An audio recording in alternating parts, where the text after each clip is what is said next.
GMC Buffalo Bills 2019 preseason football. Live like a pro. GMC. We are professional grade.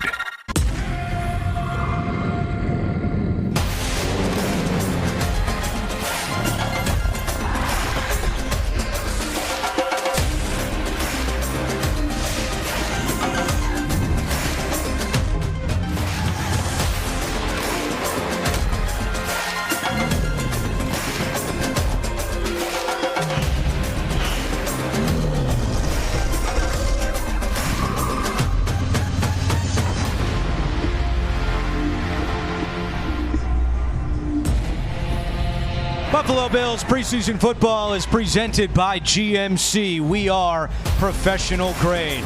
Tonight, the preseason opener for the Bills as they welcome Frank Reich and the Indianapolis Colts. And hi, everyone. Welcome to Orchard Park alongside Bills Wall of Famer Steve Tasker. I'm Andrew Catalon. Thad Brown will join us as well. Year number 3 starts tonight for General Manager Brandon Beane and head coach Sean McDermott. They were very hard working in the offseason, building through the draft and free agency. So, Steve, on paper, how much better do you think the roster is today compared to the end of last season? Perhaps maybe a little bit better defensively, significantly better on the offensive side of the ball. You can expect them to have at least 4 new starters on the offensive line when they kick off on opening day this season. They've got 2 new wide receivers that are at the top of their depth chart. And, of course, they brought in a probable Hall of Famer to back up LaShawn McCoy in Frank Gore. All of this is done to help their quarterback Josh Allen in his second year. Yeah, you think back to last preseason, we were wondering who the quarterback would be, a 3-man race. Well, we know who it is now. It's Josh Allen. What are your expectations for the quarterback in year 2? Well, there were times last year when you see some of his highlights where he felt like he needed to put a cape on and play Superman. He was playing some hero ball, and to his credit, there were days when he got it done as a quarterback. And you look at his statistics, if you look down to the bottom, almost to the bottom of that list of statistics, air yards per attempt at 11. He led the National Football League. If that drops down, the reason he was there is he loves to go deep, love to hit the deep ball, make really low percentage completion throws.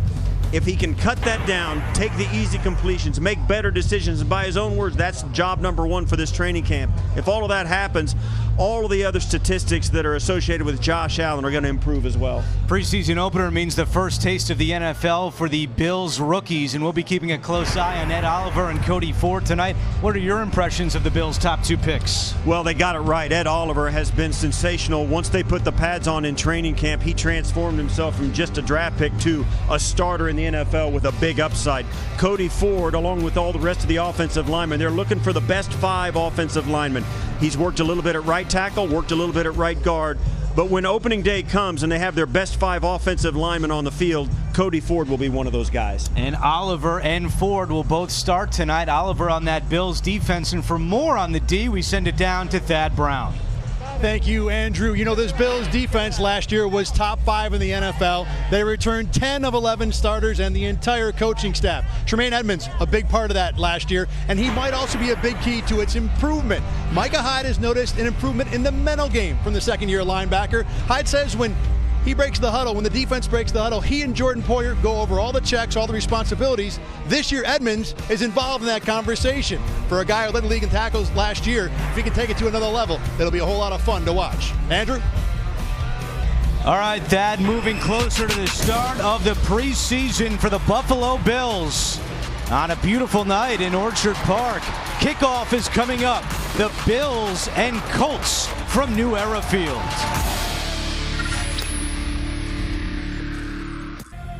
Buffalo Bills football is brought to you in part by Ticketmaster. Live only happens once. By Toyota. Let's go places. And by GMC. Live like a pro.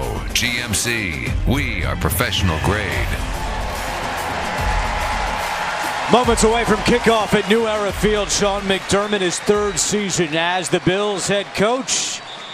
A lot of optimism coming into the year as they get set to kick it off against the Indianapolis Colts, and a familiar face on the other sideline, Frank Reich. The longtime Bills quarterback, third-round pick in 1985, now in his second season as the head coach of the Colts. In his first year, he took them to the playoffs, a 10-6 record, all the way to the divisional round before losing at Kansas City. Yeah, and he showed a lot of poise in hanging tough with his team through an 0-5 or a 1-5 start. Then they went on to win 9 of their last 10 to get into the playoffs and win a playoff game. An outstanding season for a young head coach, and they're trying to build on that this year. The Bills won the coin toss, and they have elected to defer. So Stephen Hauschka will kick it away. And a good crowd on a nice summer evening. It wasn't the case about 2 hours ago as the ball falls off the tee. A nasty thunderstorm moved through Orchard Park. In fact, the teams had to clear the field. All the fans had to leave the stadium, but you would never know it by looking around right now. Beautiful blue sky here, 7 o'clock local time. It's a little breezy, no question about it. I think that's one of the reasons the Bills might have deferred. A lot of teams do it, but the wind is a factor. The Bills with the wind at their back here to start this game. Zach Pascal, the deep man for the Colts. Hauschka's kick into the end zone, and Pascal will take a knee.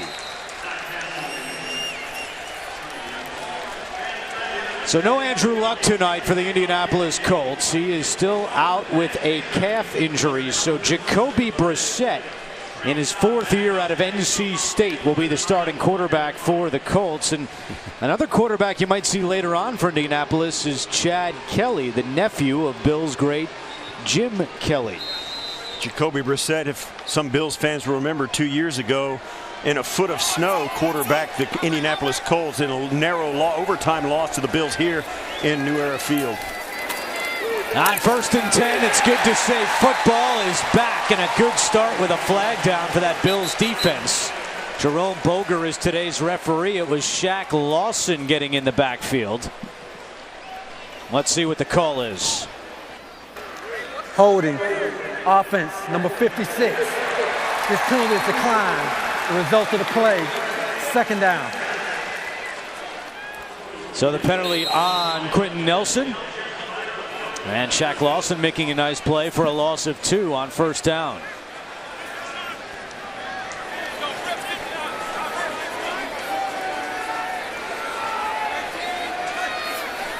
Brissett out of the shotgun. Steps up and connects with his receiver Devin Funchess, who's shoved out of bounds by Levi Wallace and Jordan Poyer. A gain of 17 for number 17. Let's take a look at our Connect Life Buffalo Bills starting defense. And Jerry Hughes is not going to play tonight. Just a rest day for the veteran. You do see Ed Oliver starting up front along with Shaq Lawson for Jerry Hughes. Corey Thompson starting at linebacker because Lorenzo Alexander, again a longtime veteran, now at the age of 36, getting a night off. And no Micah Hyde, as Sean McDermott told us, still being careful with a neck injury as Jordan Poyer makes the tackle on 1st down. There you see Ed Oliver, the #1 draft pick of the Buffalo Bills. A lot has been made about his ability or his probability of taking the place of Kyle Williams, the longtime defensive tackle who led this Buffalo Bills team emotionally and defensively. Ed Oliver working his way into the starting lineup through training camp and here in the opening days. Brissett's pass deflected, and then Brissett knocked it to the ground wisely as Star Lotulelei was breathing down his neck. Yes, Star Lotulelei got to get a piece of it. He's right here. It goes right off, and this is one that's dangerous. Brissett makes the right play. Just get that thing on the ground as fast as you can because the Bills are trying to catch that thing in the air and had a good chance to do it. Brissett does a nice job in batting it down after getting it batted back in his face. And if he had caught it, that would not have ended well for Jacoby Brissett. Yeah, that was a bad play waiting to happen for him. 3rd down and 9 with these fans on Kids Day making some noise. Brissett in trouble, stays on his feet, trying to get away, and he does from Oliver, and now Brissett will just throw it away. Ed Oliver had a chance, and Kurt Coleman also bringing some pressure. Yeah, they tried to cross him up. You watch here, Edmonds is going to come out and pick up the back. Brissett goes to the back late. Murphy misses a tackle, steps out of that. Ed Oliver also steps out of it. That's just two guys who ran past the tackle. Brissett, big strong quarterback, breaking free and saves the down. So the Bills defense forces a punt. It's Andre Roberts awaiting it at his own 15, and he calls for a fair catch. A 46-yard punt. And when we come back, we'll get our first look at the Buffalo offense here in the preseason opener from New Era Field. Back at New Era Field, the Bills defense got a stop on the Colts opening possession. Josh Allen will get his first crack in just a moment. It's time now for the Kaleida Health keys to the game. Kaleida Health, the official healthcare system of the Buffalo Bills. Nothing tricky for Sean McDermott here in game number 1. This is straight out of the slogan book. Good fundamental football, protect the football, no turnovers, and play good situational football. Hey, it's game 1. Don't want to think too hard tonight. Andrew? Yeah, keep it clean. That was Sean McDermott's message to the team yesterday when they had a walkthrough at St. John Fisher, closing up their 20th year of holding camp there. Josh Allen going long on his first play with a flag down. It's incomplete, intended for Tommy Sweeney. It's going to be defensive holding. Illegal use of hands. Defense, number 37. 5-yard penalty. First down. Yeah, he was guarding Sweeney down the slot. Watch him right out here. He's going to get tangled up. And there was hands to the face. I didn't see it on 37. He picked Sweeney up, had his hand on his hip. It might have been holding, but it certainly wasn't hands to the face. So first down and 10. Empty backfield for Allen out of the shotgun. Pump fakes, now fires and completes it to Cole Beasley to the 26-yard line. And another flag is down. 7-yard pickup. Let's see if it stands.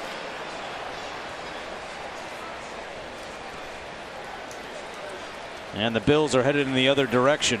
Holding. Offense, number 67. Half the distance to the goal. Replay, first down.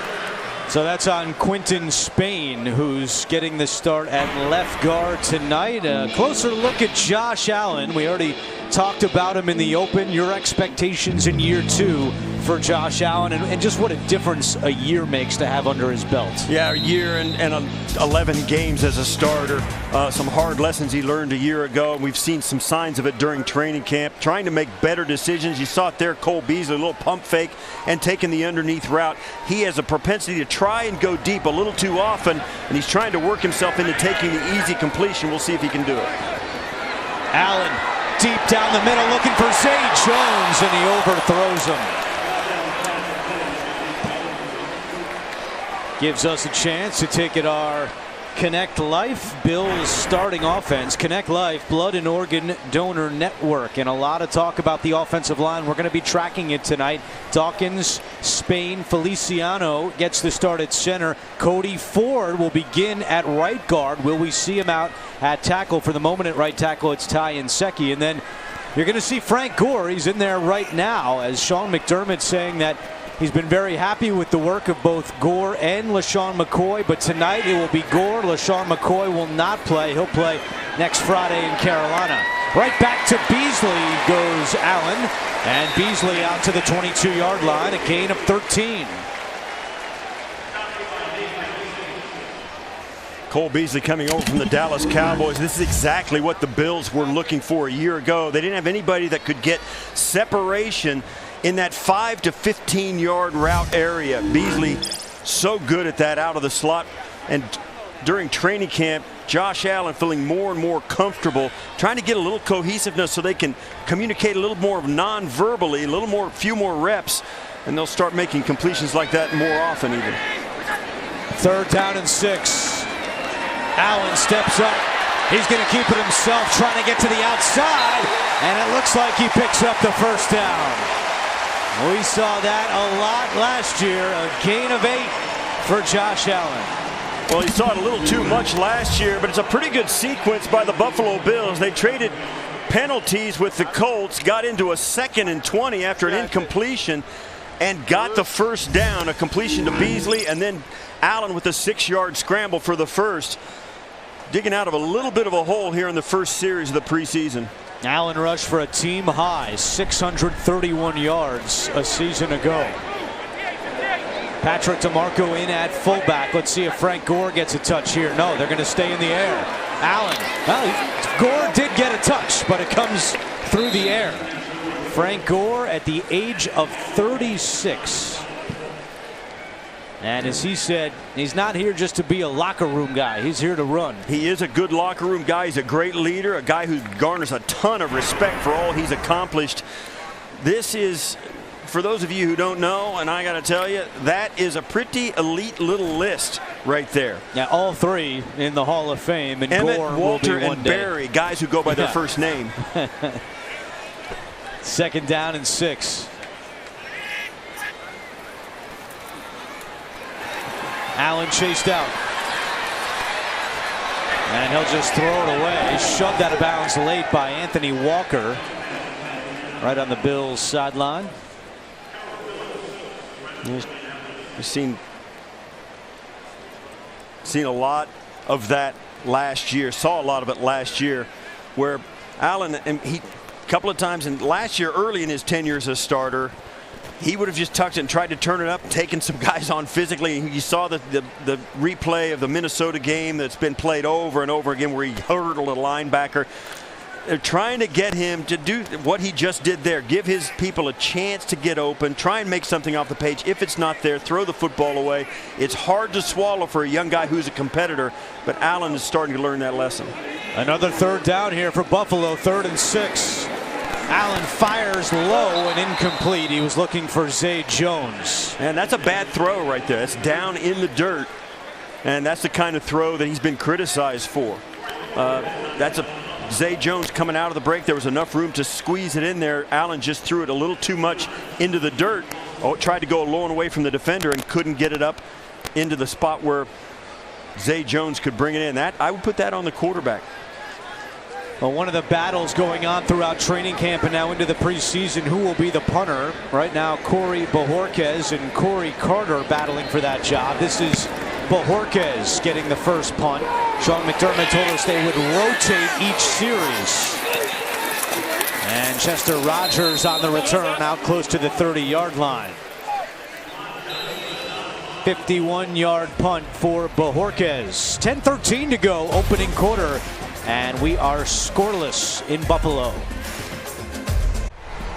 No score here in the early goings of preseason game number 1 at New Era Field. Now, all through the preseason, we're going to ask you, the fan, for your opinion on the Bills. It's our game day fan poll.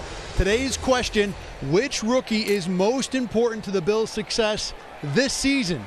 Is it Ed Oliver? Is it Cody Ford? Is it Devin Singletary? Text your answer to 75327. We'll have the results later in the second half. Remember, normal text messaging rates do apply. Andrew? All right, that 1st and 10 for the Colts, and Naheem Hines on the carry. Star Latulele in on the stop for the Bills. This Buffalo defense returning 10 of 11 starters. The only one not starting, Kyle Williams, who retired, and now Ed Oliver getting a chance to take his spot as we take a closer look at the number 9 overall pick.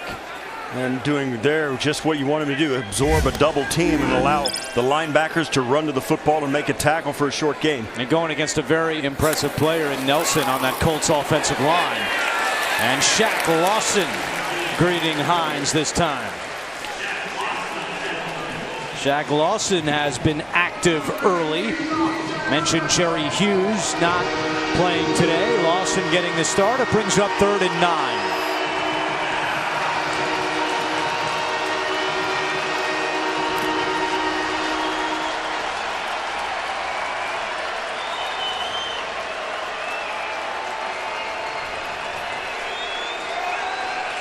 Brissett in the shotgun. Has time, fires, and completes it, but falling to the ground is the receiver, and then Tremaine Edmonds able to tackle him. And the Bills defense forces a very quick 3 and out. Yeah, the Bills offense led the league in 3-and-outs last year. The Bills defense were had a pretty high percentage of forcing teams into 3-and-outs as well. There was a lot of changeover in Buffalo Bill game possession in Buffalo Bill games last year on downs. A lot of punting going on in these games. Tonight, the Bills on their second series getting a 3-and-out against Colts. And this time it's Isaiah McKenzie as the punt returner. Short kick, bounces at the 30. Fielded by McKenzie at the 25, and he's dragged down at the 32-yard line by Zach Pascal, and that's where the Bills offense will return. 8:19 to go, opening quarter, scoreless here at New Era Field. Back in Buffalo, and a new version of My One Buffalo is coming this fall that will include all the Bills content you crave, along with the ability to manage your tickets and a membership program with great perks. My One Buffalo is a must-have for any Buffalo sports fan. Second series for Josh Allen and the Bills offense, and Frank Gore is still in there at running back, and this is the first handoff of the night for Buffalo, and Gore is able to move forward close to the 40-yard line for a gain of 3. That is a quintessential Frank Gore run. I mean, it's a hard nose right over the top. That's the first handoff of the night. They went the entire first series out there through a 5 or 7 play sequence, never handed it off once, and of course on the first series the future Hall of Famer Frank Gore gets one for a 5-yard gain. That's the kind of run they need him to make. Gore comes out. This is Devin Singletary, the rookie, and he is stood up by Anthony Walker. Singletary, the 3rd-round pick out of Florida Atlantic. Same offensive line for this second series for the Bills, something we're keeping a close eye on in what was a very active offseason, trying to reshape that offensive line. Mitch Morse, the big pickup in concussion protocol and not playing tonight. Adrian Waddle out for the year on IR with a torn quad muscle, but the rest of those guys all vying for a spot on that front 5 offensive line. Allen fires, and it's caught for a first down. That was Zay Jones able to hang on and move the chains. That was the play they couldn't connect on that 3rd down to end the last drive. They came back through the same route to the other side of the field. Josh Allen looking to his right, comes back to his left, and catches Zay Jones right there. It's a nice tough catch and a good job of closing down on that route by Quincy Wilson. A gain of 8 for Zay Jones, and the ball out close to midfield, 1st and 10. They fake it to Gore. Allen down the sideline, back shoulder throw, and John Brown not able to connect with Allen. Brown, one of those big free agent acquisitions. He has put together a very nice training camp. I think he's surprised a lot of people. He has a reputation of being an extremely fast receiver, taking the top off of the defense last year, opening week against the Bills. Caught the 2nd touchdown in that blowout victory for the Baltimore Ravens. But more so than anything, he has impressed the defensive backs of the Buffalo Bills with his route running ability, more so than his speed. Allen keeps throwing. Wide open is Zay Jones. A 23-yard pickup. Yeah, this ball came out right on time. Zay Jones, this is a drop coverage by the Colts. They just left Zay Jones by himself. They crossed up in the secondary. Allen saw it, let the ball go immediately, just getting his feet down. You can see Allen was looking to the flat to Roberts and saw the DBs converge on Roberts, and he just lofted it over the top. A good job by Zay Jones to get the feet down as well. 1st and 10 from the 30. And a handoff to Gore. And he gets maybe a couple on the play. I got to tell you, you can't say enough about Frank Gore and the career he has put together. 16 years as a running back in a league where running backs are almost considered disposable in this day and age. Even the top guys, you can't count on them for more than 5, 6, 7 years. And in this coming into into mid-teens, 36 years old, Frank Gore was still a coveted commodity when he became available, and the Buffalo Bills brought him in. And he's had a very solid training camp even at this age of 36 years. Play clock at 3. Allen looking right and completes it to John Brown at the 20. And Brown gets a couple of extra yards after the catch and is able to pick up the 1st down, a gain of 10. Well, like Josh Allen shows his arm off a little bit, clear outside the numbers. He stops, and this ball gets there in a hurry. John Brown, it's one of the things you like to do with a receiver like him. He's not oversized. He's 5'11", $190. But if you can get him some space, he can make something big out of something small. Our 1st and 10 technology is presented by Toyota. Let's go places. Josh Allen's 5 out of 9 going back to the air, and Jones could not hold on.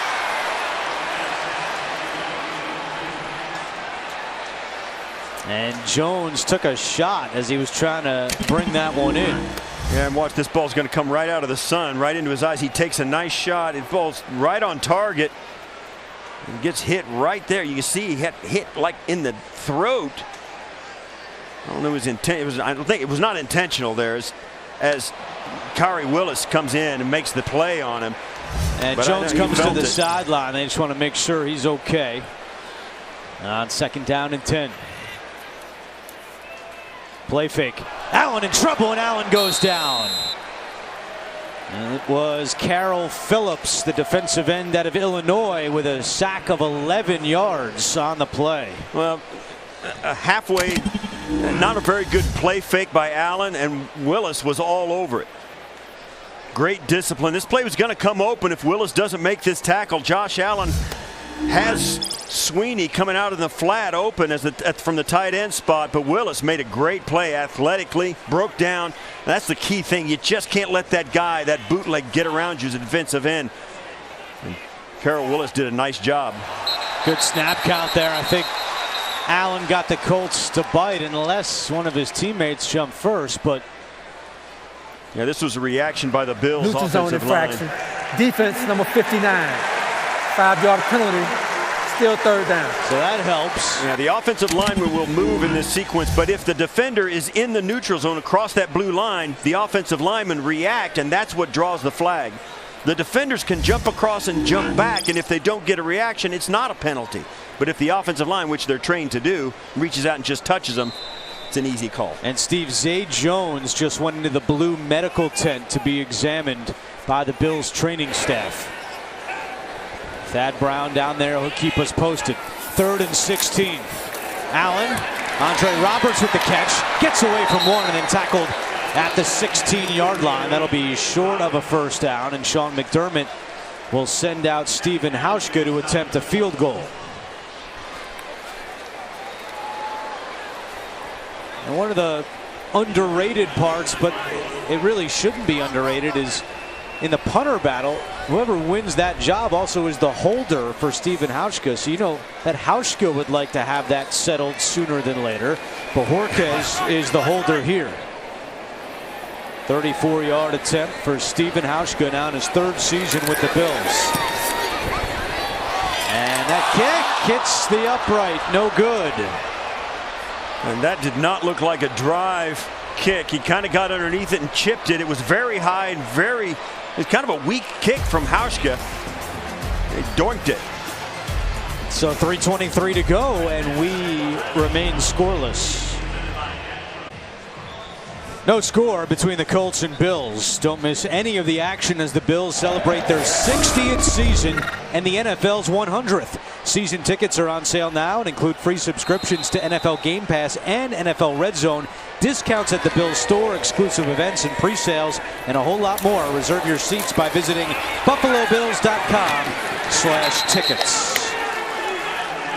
So 3rd series for the Colts on offense, and Kevin Johnson makes the tackle on Naheem Hines. Yeah, these two teams have taken a different philosophy here in preseason game number 1. The Colts are handing it off almost exclusively, throwing it only on long yardage situations. The Bills are throwing it almost on every down. They sprinkled in a few runs the last series when they missed the field goal, but you know, the Colts want to work on that ground game tonight in game 1. Yeah, 5 carries for the Colts. This is their 6th. They only have 1 yard, and they still only have 1 yard. That's Corey Thompson getting in there, and we met with Sean McDermott yesterday at St. John Fisher, and he had a lot of nice things to say about Corey Thompson, how he's improving every day, gives them flexibility at that linebacker spot to play any position, and also a core special teamer. Well, he is kind of, I think, a prize project to this Buffalo Bills coaching staff defensively. He's developed from a rookie free agent to a guy who can really play, and he's done it one step at a time. 3rd down and 9. Brissett may have been hit from behind. Darryl Johnson, the rookie 7th rounder, applying the pressure, and Brissett jogs off after another 3 and out. Yeah, this Bills defense is very good in their front 11, and they have very good depth. Corey Thompson proved it on that, and of course now you see it from Darryl Johnson, the rookie. They've got a lot of really good defensive players in this squad. McKenzie is the deep man again for the Bills. Another short kick. A flag is down. McKenzie from his own 31. And McKenzie wrapped up at the 35-yard line. The flag was from behind the play. A 44-yard punt and a 4-yard return for McKenzie. This is going to be, I think, on the Colts, unless one of the Buffalo Bills grabbed something they shouldn't have. It looked like the guy ran out of bounds at the left gunner spot of his own accord. I don't know if that's the call or not. Oh, Jerome Boger, I have memories of him. Super Bowl 47.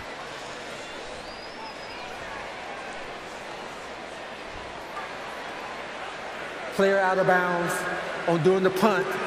Kicking team, number 30. 5-yard penalty after the end of the play. 1st down. You know something about that rule, too. I invented that rule, man. I'm the reason that rule exists. That was this. I can't say I invented running out of bounds on your own, but I perfected it. And then they took it away from me. That's all right, though. The game's better. So Josh Allen's night appears to be over. 6 of 11 for 66 yards. Also an 8-yard run. Matt Barkley is now in at quarterback for the Bills. So a long drive last time out for Josh Allen. 11 plays, nearly 5 minutes, but it resulted in the missed field goal. And that is Barkley with a beauty to Robert Foster. Into Colts territory, a gain of 14. It was quick, decisive.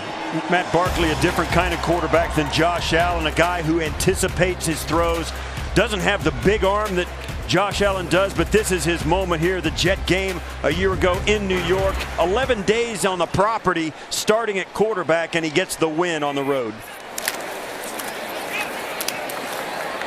And on the ground, it's Devin Singletary.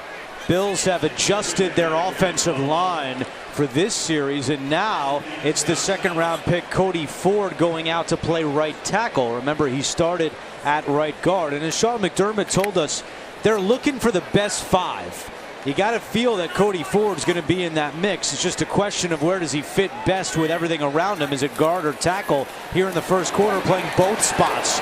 Barkley and his receiver slipped. That was Cam Phillips, who was not able to stay up. Yeah, that looks like a miscommunication, but Matt Barkley had to let. And like I said, when you're a quarterback like Barkley, you see there Cam Phillips just goes down, lost his footing. When you're a quarterback like Matt Barkley, you can't adjust on plays like this because you got to get the ball out so fast, so early in the route. If a receiver stumbles like that, a quarterback who waits a half-second longer can pull it back down and look for another option or adjust on that route. Barkley cannot do that. On 3rd down, Barkley and a miscommunication with Robert Foster. Foster stopped, Barkley threw it deep, and it's incomplete. Meanwhile, Thad Brown has an update on Zay Jones. Thad? Yeah, guys, Zay Jones, after taking that shot near the goal line on the drop pass, went into the medical blue tent in there about 5, 6, 7 minutes and has now been taken to the locker room. Does not look like he'll be back anytime soon. Andrew? All right, Thad. Hope that Zay Jones, this was the hit right here. Hope that he is okay. So now it is Corey Carter to punt. Bills will alternate punts with Carter and Bojorquez. Carter's kick is a good one, fielded at the 8-yard line. A 37-yard punt by Corey Carter. That was an excellent kick outside the numbers, inside the 10. Colts offense back out on the field, but going back to that last series, we told you the Bills made some changes on the offensive line.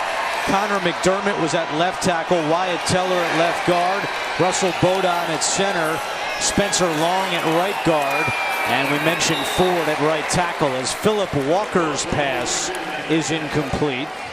So it appears that Jacoby Brissett's night is done. Walker is a first-year quarterback out of Temple. The Bills running in some second-line defensive, and particularly in the defensive backfield, an area of real strength for the Bills. Dean Marlowe now in at safety. You've got Lafayette Pitts at the left corner and Kevin Johnson, former first-rounder, at the right corner. And it's a handoff to Jonathan Williams, who Bills fans may remember, a fifth-round pick by the Bills in 2016. He played 11 games for the Bills that year before he was cut the following preseason. And that could be the final play of the first quarter. Yeah, they're going to let the Colts are very content to let this run down, and that's going to be it. A couple of series for both teams. The Bills with the Doink field goal. Don't despair. Stephen Hauschka hasn't missed a kick of that length in the regular season since 2011. He's got to be disappointed. This is the end of the first quarter. We are through one at New Era Field, and no score between the Bills and the Colts on a beautiful summer evening in Western New York. The preseason opener for both teams.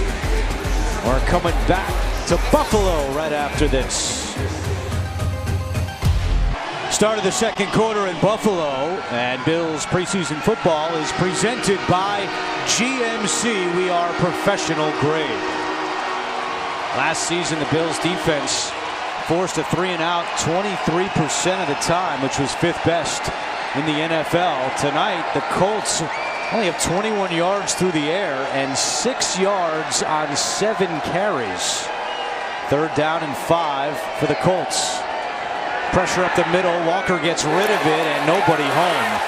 And that pressure was coming from Mike Love. And the Colts now 0 for 4 on third downs tonight.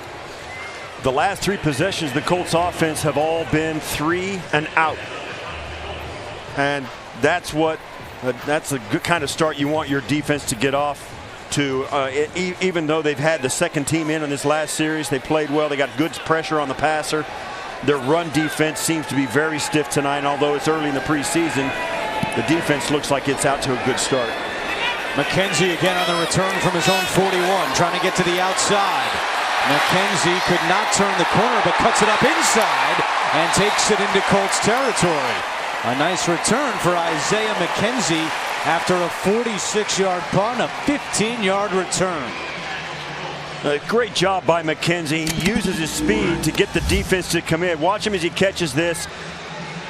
The Colts do a pretty good job of outflanking, and watch this. Boom, stops, sticks his foot in the ground, and that turns into, it goes from just an okay return to a really nice play for the Buffalo Bills into Colt territory because of McKenzie's speed, and not just his speed, Andrew, but his ability to stop hard and turn and change directions. Barkley to the air on first down, connects with Devin Singletary, and forced out at the 45-yard line. Same offensive line as the last series for the Bills, which features Cody Ford again at right tackle. How tough is that for a rookie, Steve, to basically have to learn 2 positions, guard and tackle? Well, it is, and he added the extra degree of difficulty of being a rookie, just trying to make the team, trying to contribute, trying to do everything right. And then also offensive line, the extra degree of difficulty is that you got to talk to guys next to you, and you got to use 2 different points of view in the same language. It's really difficult. High throw, Singletary reels it in and slips a tackle, and Singletary has a first down.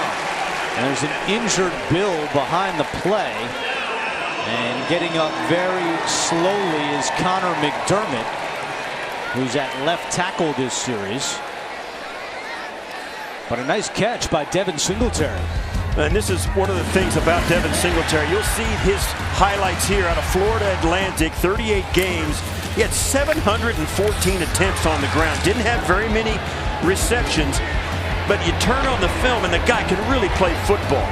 He's undersized, 5'8", but watch him and his vision. And he found the hole that time again across the 30-yard line. Yeah, we've been talking about Devin Singletary a lot during training camp as we covered this Buffalo Bills team. He goes to the combine. He doesn't run a very fast 40. He doesn't long jump very high. He doesn't lift a lot of weights. He doesn't knock your socks off with his physical abilities. Doesn't measure that well, and he's small. But then you turn that tape on that we just saw, and you saw the play he just had. When he plays football, it's hard to find guys better than him. He gets the call again, and he's tripped up from behind. Had some daylight, but could not get away from EJ Speed. I'm not going to say it. But we met with Sean McDermott yesterday, and you know, a lot of times the knock on a rookie running back is they struggle in pass protection. They haven't learned all the protections. A guy like Singletary, a little bit smaller, maybe not able to handle it. Sean McDermott said not the case. He's mature, he's a student of the game, and he's not afraid to mix it up in the A-gap, as McDermott told us. On third down, Singletary breaks through for a first. Inside the 20. Yeah, he's not afraid to mix it up. You saw there when they were scouting him. The scouts in the NFL tend to be pretty accurate with their assessment of what guys have and what they don't have. It comes down to how hard the guy works, how intelligent he is, and how committed he is to getting better. Devin Singletary, when they evaluated his skill set, the general manager of the Buffalo Bills said he has elite vision, outstanding vision, and you saw it on that. He saw guys seemingly from behind him where he'd bend over, the guy goes over the top, he makes out a couple extra yards. The guy sees everything. And they're riding him here after a 7-yard run on third down. Singletary gets a couple on first down. Grover Stewart makes the tackle for the Colts. I get the feeling that the Bills have an agenda every series. First series, they didn't hand it off at all. They put Devin Singletary in the game, and all of a sudden, Matt Barkley's arm is broken. He can't throw it. So yeah, they've got an agenda here, as do the Colts on all of their series, both defensively and offensively. These games have a personality all their own. They spread him out here on second down. Barkley's arm, miraculous recovery. Incomplete, looking for Ray McLeod.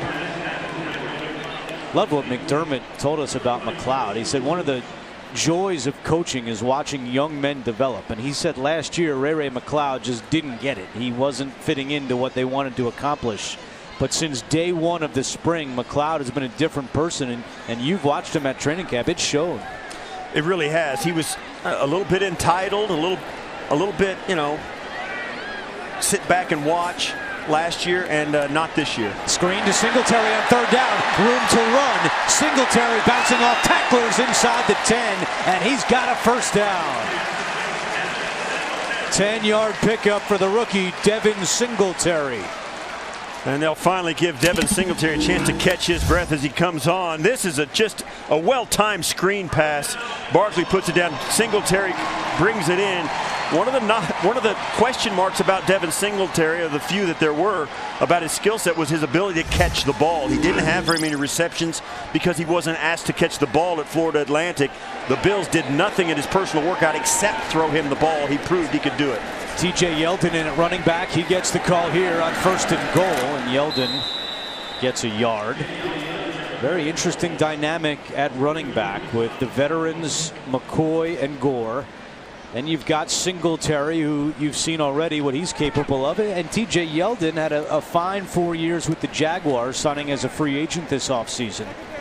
He had 50-plus receptions last year. He was a favorite target of Blake Bortles, as that Jaguars took a step backward in the stands. They were going 5-11. But TJ Yeldon, who's got a skill set and is good size as well. Second and goal. Barkley has time. Throws on the run. Corner of the end zone. And it is caught for a touchdown. Cam Phillips.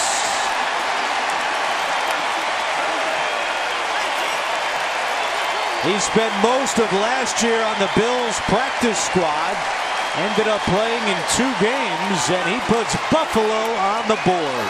It's a great job by Barkley. He pump faked, and he was going to go to TJ Yeldon, but he knew Yeldon was covered, and if he threw it, let him, he was going to get hit hard, so he decided to hang on to it. Yeldon's going to pop out right here. You see Barkley sees it, then Phillips pops out in the back of the end zone, and because of the pump fake, there was a little extra room back there, and Barkley found him. So now Hauschka, who missed a 34-yard field goal, will come on for the extra point. Just confirming in replay that Phillips got his feet down, and he did. Phillips, an undrafted free agent a year ago out of Virginia Tech. Nice drive from Matt Barkley. 10 plays, 46 yards. It took just over 5 minutes. And Hauschka's kick is good. So at 9:36 to go in the first half, the Bills are on the board first. Barkley to Phillips. Buffalo up 7-0. Cam Phillips, the touchdown catch, giving the Bills a 7-0 lead on a drive keyed by Devin Singletary. When Singletary was a freshman at American Heritage High School in Florida, a young man named Greg Bryant was a senior stud there. Coaches asked Bryant to become Singletary's mentor. They became closer than that. They became brothers. But in 2016, Bryant was shot and killed on I-95 in Florida.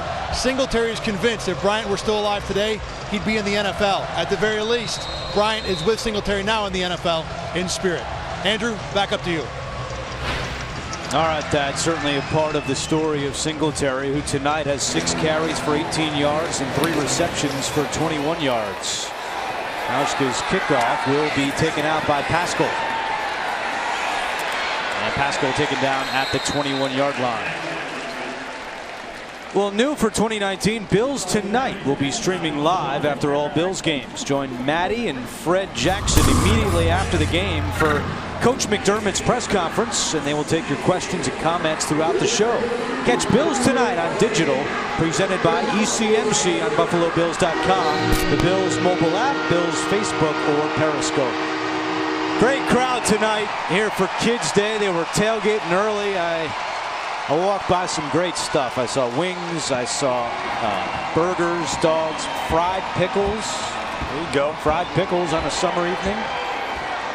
Love this tradition of Kids Day here for the preseason at New Era Field. 9:30 to go in the opening half. It's Walker with a play fake. And his pass is low and incomplete.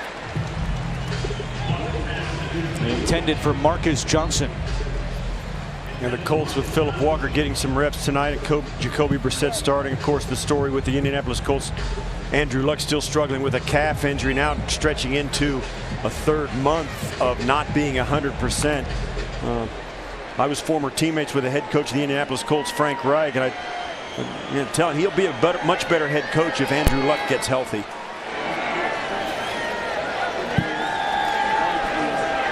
Jonathan Williams on the carry. In meeting with Frank Reich last year, doing some Colts games on TV, he said that a lot of the Colts 2-minute plays are the same exact plays that you guys ran with the K-gun back in the early 90s. He said back then you used to have numbers for the plays. It was a little different now the way Andrew Luck handled it, but he was saying it's the same stuff that you guys were running. Yeah, well, he's got some guys that can run it too. I mean, there's no question. Both those teams have some pretty good players. So yeah, if it ain't broke, don't fix it. But you can certainly improve on it.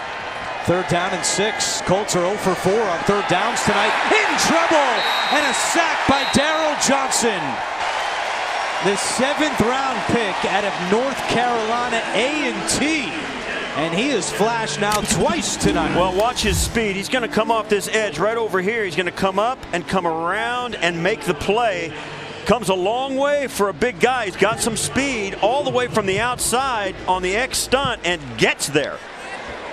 That's an excellent pass rush by a 7th-round draft pick. Mike Love also helping out, and the Colts now 0 for 5 on 3rd downs tonight. And this is Ray McLeod on the return for the Bills. And he's tackled at the 29-yard line. 7:55 to go. Bills defense has looked sharp. And the Buffalo Bills maintain that 7-0 advantage. 3rd year as head coach for Sean McDermott. The preseason opener for the Bills and Colts in Buffalo as a 7-0 lead alongside Bills Hall of Famer Steve Tasker and Thad Brown down on the sideline. I'm Andrew Catalan. We thank you for joining us on a beautiful summer evening from Western New York. 7:55 to go in the 2nd quarter. And the Bills will start this drive at the 29-yard line, and a flag is down. Encroachment Defense, number 90. 5-yard penalty, still first down. Grover Stewart. And he was lined up right over the football. More substitutions on that Bills offensive line. They've been rotating throughout. Right now at left tackle, it is Garrett McGinn, the rookie out of East Carolina, as Singletary takes the handoff. And Singletary with a nice pickup on the play. A yard shy of a first down. We're keeping track of the offensive line, how they rotate by series tonight. These are the changes, of course. Dawkins, Spain, Feliciano, Ford, and Nsekhe. Then they went McDermott, Teller, Bodine, Long, Ford. So that's a big change in that third series. They stayed like that up until this last one. McGinn and Wesley are in now at the tackles. So they're continuing to experiment along that offensive line. That'll continue throughout the preseason. Yeah, Sean McDermott said, let's find the best five. We'll do that first, and then we'll build that continuity and that chemistry. But first they have to identify who are the best five, and obviously difficult with the leader of that group out in concussion protocol, Mitch Morse. Mitch Morse came in. Russ Bodine, who was the starting center a year ago, came over from Cincinnati as another free agent for the Buffalo Bills. That offensive line struggled mightily a year ago. You see there, number 61, right beside him, Spencer Long, who was a center guard for the New York Jets last year. He was brought in as with an opportunity to make this offensive line better. A lot of changes up front for this Buffalo Bills O-line. That was the 11th first down for the Bills. Meanwhile, the Colts only have one. False start. Offense, number 79. 5-yard penalty. Still first down. This might be DeAndre Wesley. This might be on Barkley, though. I mean, or Bodine. The center quarterback. The quarterback thought the ball was going to be snapped, as did the offensive line. Bodine didn't give him the football. So everybody kind of moved except the center. This is, you'll watch here, see everybody's moving there, and then the ball comes out. Bodine was just a little late on that snap, it looked to me, but it could have been anything up there. Second year with the Bills for Russell Bodine after coming over from Cincinnati. 1st and 15 with Barkley looking to throw. And it is incomplete. Robert Foster could not hold on. Now this is a passing offense that struggled a year ago. With Josh Allen pulling the trigger, he tended to try and push the ball down the field. You rarely saw him try throws like you just saw to Robert Foster. You rarely saw him throw the underneath. You didn't see very many screen passes from this Bills offense last year. A big emphasis this year on taking the easy completions, getting the ball out of their hand, the quarterback's hand on time, and Matt Barkley is a quintessential guy at doing that. Barkley looking for McLeod, and he pours it in perfectly. Matt Barkley spinning it, a 21-yard hookup with Ray McLeod. Yeah, he fits it in there. This is over the linebacker underneath the safety. The corner, I think, or the corner might slough off trying to get back underneath. You see there, he just can't get up high enough to get it. Barkley over the top of the cornerback that was dropping back into that route, and he comes down with it. That was a well-thrown ball by Barkley. Signed a 2-year extension with the Bills last December. And along with Ken Dorsey, the new quarterback coach, that quarterback room is a huge help for Josh Allen, as Tommy Sweeney could not hold on to that one. Coverage on the play by George Odom. I don't know what to say. That during training camp, you'll see that's the first pass I've seen Tommy Sweeney not handle. And I think as a young player, once in a while you have such a good stretch in training camp where you're catching everything. The first time you get one that really kind of matters, you don't look so good.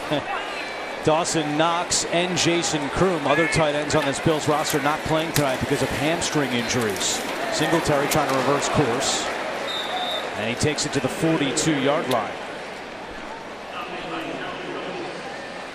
Yeah, even tonight, runs like that one, you just didn't see those last year. LaShawn McCoy was just bottled up in the backfield so often last year. They almost had games where they had a lot of games where they would sit LaShawn McCoy down because he was so ineffective, and they would put Chris Ivory in because they just needed somebody to run through some contact because there was so much of it before the running backs could get going.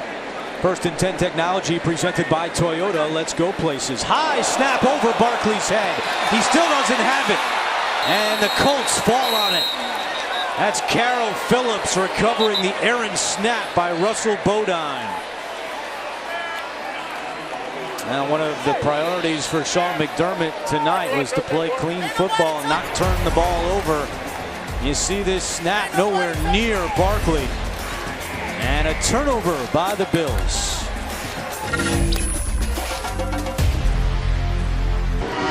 Back at New Era Field where the Bills lead 7-0, just under 5 minutes to go in the first half. Quick injury update. Zay Jones evaluated for concussion. He was cleared back on the sideline. Won't play tonight because of the preseason, but he's okay. Offensive tackle Connor McDermott taken to the locker room to be evaluated for a concussion. Andrew? All right, that's good news on Zay Jones. Thank you very much, Thad. And after the turnover, the Colts take over at the Buffalo 40-yard line. Philip Walker remains the quarterback for Indianapolis. And on first down, he's able to connect with Deion Kane. Gain of 6 for the Colts, who have been really shut down in this first half offensively. Now, you would expect the Colts now, with the success or lack thereof they've had in their offense, to have Walker get rid of the ball a little quicker. You saw that step back, a quick out route, a quick hitch route to the outside. Just take a little heat off this offensive line to have the ball get out of the quarterback's hands faster. And that time incomplete. And the coverage on the play by Kevin Johnson. One of the things about this preseason, Andrew, is that football is a quintessential team sport, and when you have the number ones going against the number ones early in these preseason games, it is a complete team sport. However, when you get into these situations late in the first half and into the second half where you got guys that are battling for positions, it really turns into an individual sport in a team framework. They're really worried about doing their own thing right because they're going to get evaluated on an individual basis, and that's what the coaches look at. On 3rd and 4. Walker's pass deflected and nearly intercepted. Maurice Alexander could not hang on. But the Bills defense has now held the Colts to 0 for 6 on 3rd downs tonight. Jordan Phillips right here. He's coming in. He's going to get a piece of it. The big defensive tackle brought over from Miami a year ago just bull rushes the guard there. Sterling Shippey just pushes him back in, gives himself a chance to reach. And I'll tell you what, Jordan Phillips, when you see him out and about, there's only one thing he is. That's a professional football player. That guy is a monster of a human being. Frank Reich and the Colts are going to go for it on 4th and 4. And that pass is nearly intercepted. Lafayette Pitts with great coverage. And he got his hands on that one. And the Bills defense continues to shut down the Colts. The debate, would you rather have a pass rush or great corners? I don't know. There's a case to be made for having great guys on the outside. Your pass rush might get there, but if the quarterback steps away from it or slides away, you still need guys on the back end. The Bills really feel like their secondary is the strength of this defense, led by the safeties Hyde and Poyer, and those cornerbacks like Lafayette Pitts, who are vying for a spot. Tre'Davious White, solid. Kevin Johnson, a former first-rounder. Levi Wallace, who was a huge find last year. Taron Johnson. They really feel like their cornerback room is full of guys who can really play. Lafayette Pitts, an example there. The Bills defense, they have held the Colts to just 29 yards of offense here in the first half. And a false start on Buffalo to open up this drive. Offense number 62. 5-yard penalty. First down. That's on Vlad Dukas, now in his 3rd season with the Bills. He's in at right guard for this drive. You can read the disgust on Sean McDermott's face. This offensive line is a project that has been at the front burner of Sean McDermott and his staff and Brandon Beane and his staff for 8 months. Barkley feeling the heat. Barkley is taken down. Al-Quadin Muhammad, the one to finally drag down Barkley. Inside 4 minutes to go in the first half. As we look one more time at this shifting around of this offensive line, watch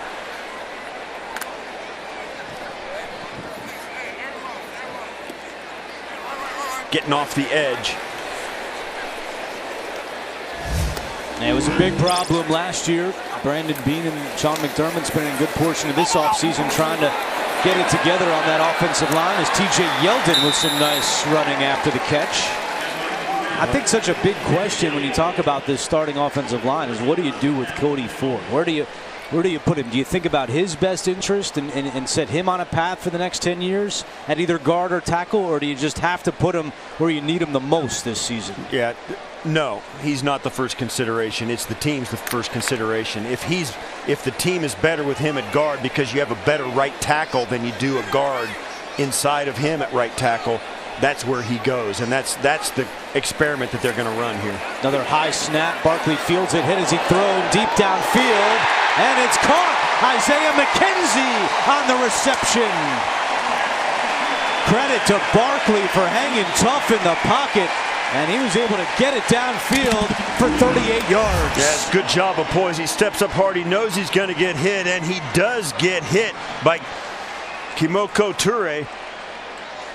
McKenzie going down after. McKenzie with the nice punt return earlier in this half, and now with the big reception. That was a really nice move that Brandon Beane made last year, claiming McKenzie off waivers from the Broncos. He ended up playing 7 games with the Bills, had a couple of rushing touchdowns, gave him a little juice down the stretch. Yeldon lost the football. Second turnover by the Bills as George Odom scoops it up. Rule on the field is a fumble recovered by the defense. First down, Indianapolis. It doesn't matter how well you play. If you turn the football over, you're going to lose. TJ Yeldon has a nice hold. Great job up front. He runs through the arm tackle. It's an arm tackle, but actually the fumble is caused there by Karan Reed, who reaches in with the shoulder, and just the contact jars it loose from Yeldon. The Bills had 32 turnovers a year ago, tied for the second most in the NFL. And now 2 here in the second quarter tonight. With 2:10 to go.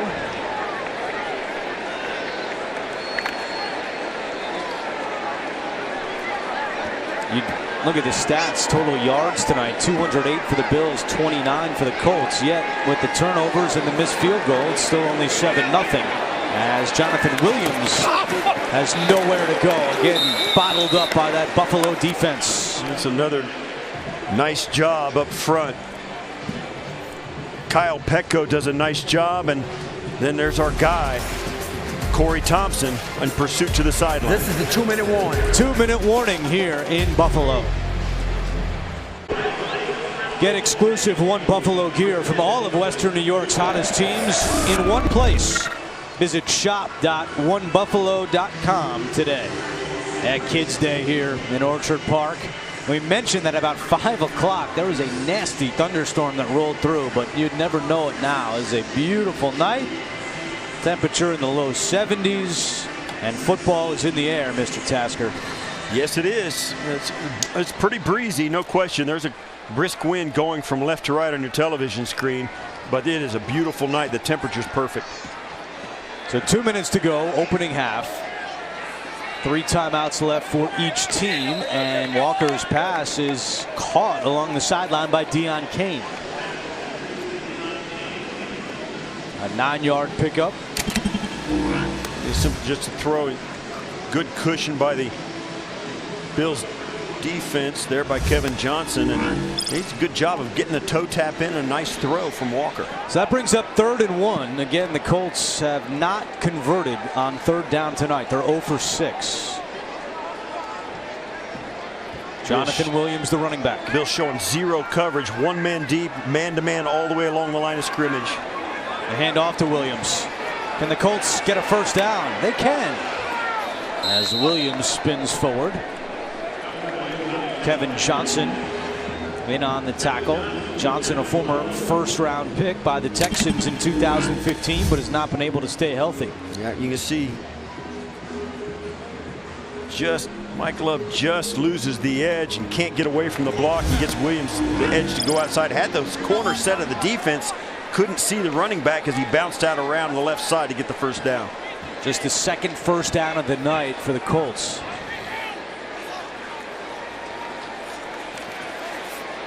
And that pass is dropped right in the hands of Kane, and he let it go to the turf. Good throw by Walker. And this is what I was talking about, where the individual performances are evaluated. Walker, that was a nice throw. That's a plus for him. But on the other end, Kane, not so much. Good route, but you got to pull the football in. Walker's going to throw it. You got time. The offensive line's doing their job. Those are the plays you need to make if you want to make a roster. Not able on first down, so it's 2nd and 10. That throw intercepted. It's Dean Marlowe. Dean to the 20-yard line, and the Bills get the football right back.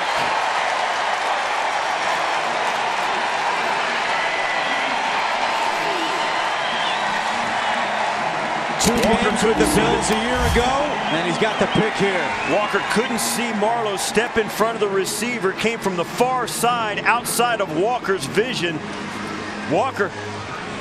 Marlowe just reading the quarterback's eyes, sliding over. He's going to come down right down inside. He's looking where the quarterback's looking. He just moves to a receiver and steps in front of it. Comes from the far side. And Walker just never saw it. So a takeaway by the Buffalo defense. Marlowe spent time with Sean McDermott in Carolina and spent most of last year on the Buffalo practice squad. And now the Bills offense set up in great shape with 1:32 to go in the opening half. Barkley out of the shotgun.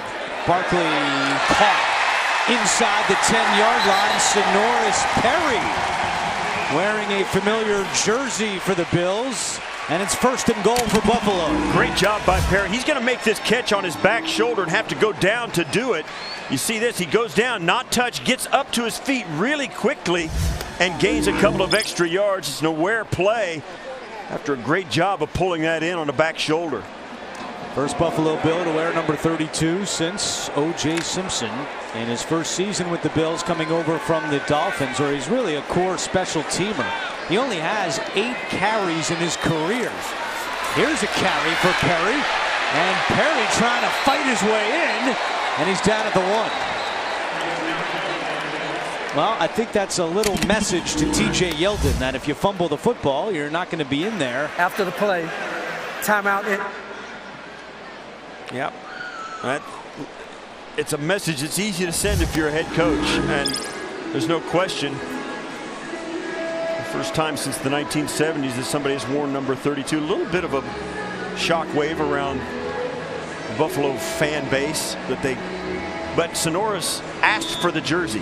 That's his number. He's worn it, and he wanted to wear it, have it here in Buffalo, and the team granted him that request. Russell Bodine coming off the field now, number 66, the center, getting attended to on the sidelines. Yeah, helmet off for Bodine as the Colts called timeout with 1:19 to play.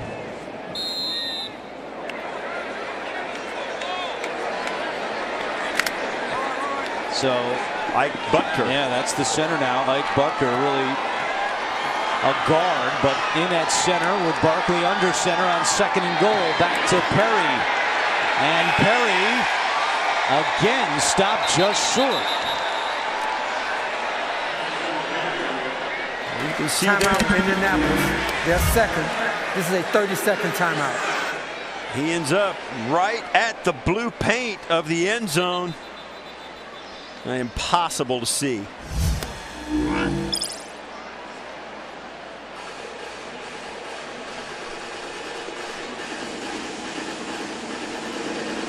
I'll tell you, given whatever knowledge I have about the mindset of the coaching staff of the Buffalo Bills and Sean McDermott, their head coach, I'm calling for a handoff once again to the running back to try and punch this in. They're not. It's not a finesse. They could finesse it in there. To me, this is screaming, let's see if you can stop us again. Nate Becker, the tight end, lines up in front of Perry. Here's Perry, 3rd try. Is it the charm? I don't no think he got signal in. yet. I do not think he got in. He landed. They say touchdown. There he is.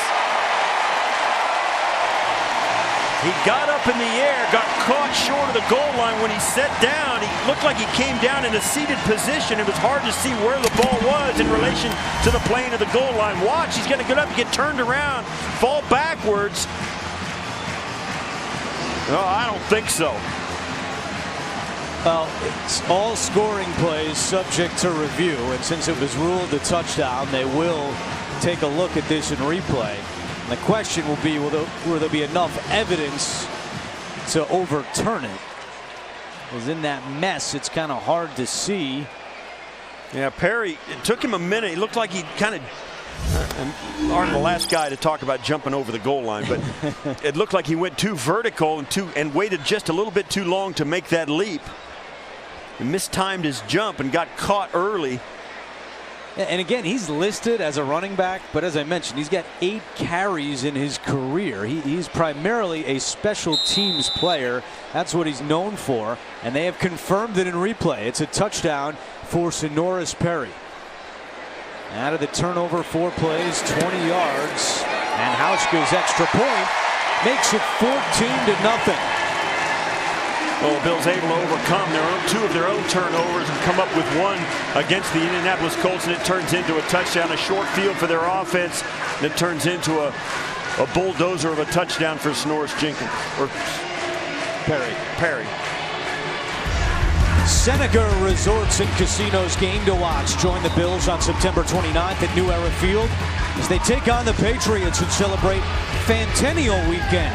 In addition to celebrating 100 years of football, there will be appearances by Bills legends, a halftime wedding ceremony, and so much more. Visit BuffaloBills.com/tickets to reserve your seats today.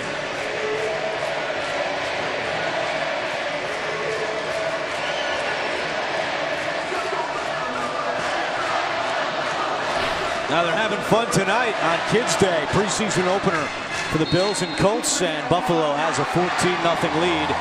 Final minute of the first half.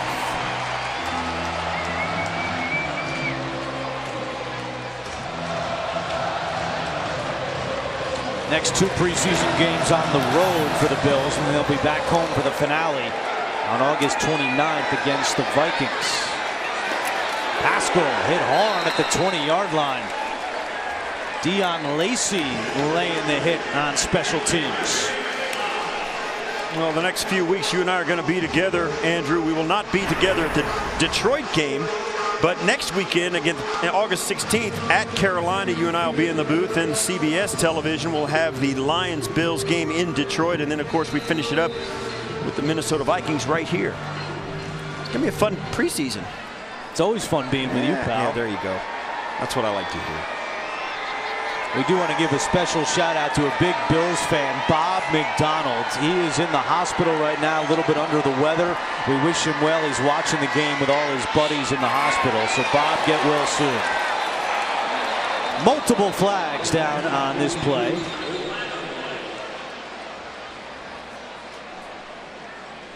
This might be an opportunity for Sean McDermott to take this opportunity to challenge a play for the first time, the pass interference, if it is indeed pass interference.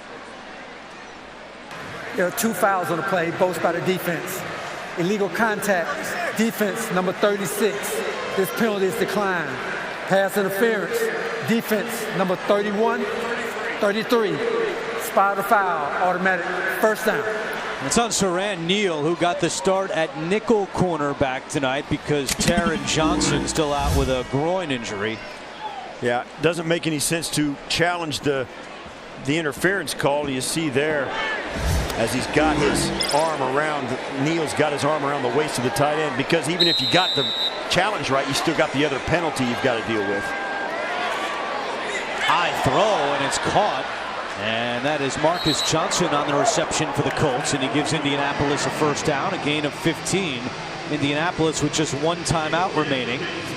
Now, Indianapolis doing a nice job game management. Right before the Bills got that touchdown, they took 2 timeouts to stop the clock and conserve it so they could have this opportunity to go down and maybe salvage some points, perhaps a field goal, with Walker as their quarterback running them down the field in this 2-minute drill. That's Gabe Holmes on the catch, 25 seconds to go. in the second quarter. Now, this second down play here, they're going to still throw the football, but he might just settle for the first down, but it's also a shot for him at 4-down territory to take a deep shot. Checks it down underneath to Williams, and he's got the first down to the 36-yard line. And the clock continues to tick. Colts do have one timeout remaining.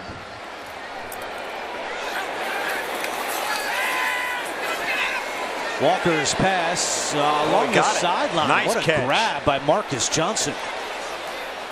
Good coverage by the Bills, but Walker threw it in there for a gain of 12. That was a great throw and a great catch. And now the Colts are going to run their field goal unit out right away. 1 foot down. Depends on where you see that second foot. The second foot, his right foot, does it come down in bounds or on the line? That's tough. You might want to challenge that if you're Sean McDermott. Well, they can't challenge inside the 2 minutes. Yeah, now that the replay official has done it. Yeah, that was very close with the second foot. The previous play is under review. I think that's a good catch by the replay booth. It looked very close, and this is a critical challenge because this is goes from being a short field goal to almost an impossible one. I don't see any green. That looks to me, it's going to be almost impossible to get a perfect angle. That last angle showed it looked like he was on the line. That certainly looks like he's on the line, but that's a low angle on the other side of the field. It's always going to look out. Kind of looks out there as well. I looked on from up here in the naked eye. I was with the officials. I thought it was just a great throw and catch. On replay, it's extremely close. Surprised the Colts didn't call a timeout after that previous play. Now they're or spike it on the first down. Right. I thought that was a missed opportunity by Walker. They could have squeezed out at least one more snap. Jerome Boger communicating with NFL replay headquarters back in New York. And it might be. I think this might be inconclusive.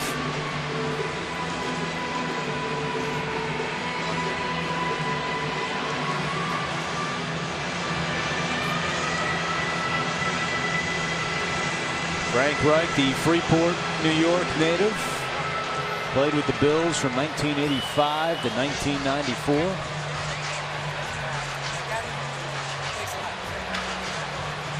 Looks like I just heard Boger say it's going to stand.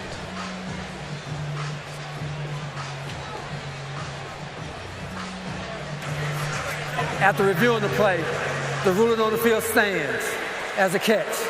First down. So the Colts will send out Cole Headland, a rookie kicker. That's because Adam Vinatieri is not playing tonight. When you're 46 years old, you don't have to go out there in the preseason unless you want to. I would say I would go along with that.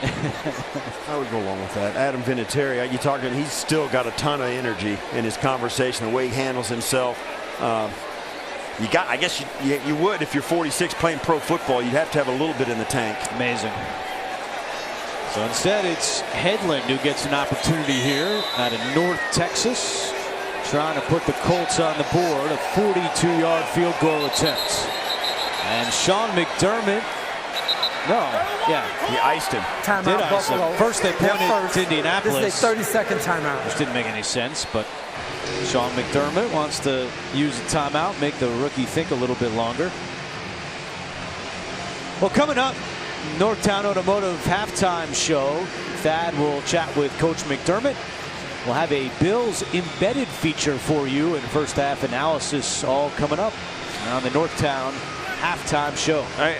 My philosophy on icing kick, if you're going to ice the kicker, do it before they snap the football. Do not let him have a practice kick or a practice run through.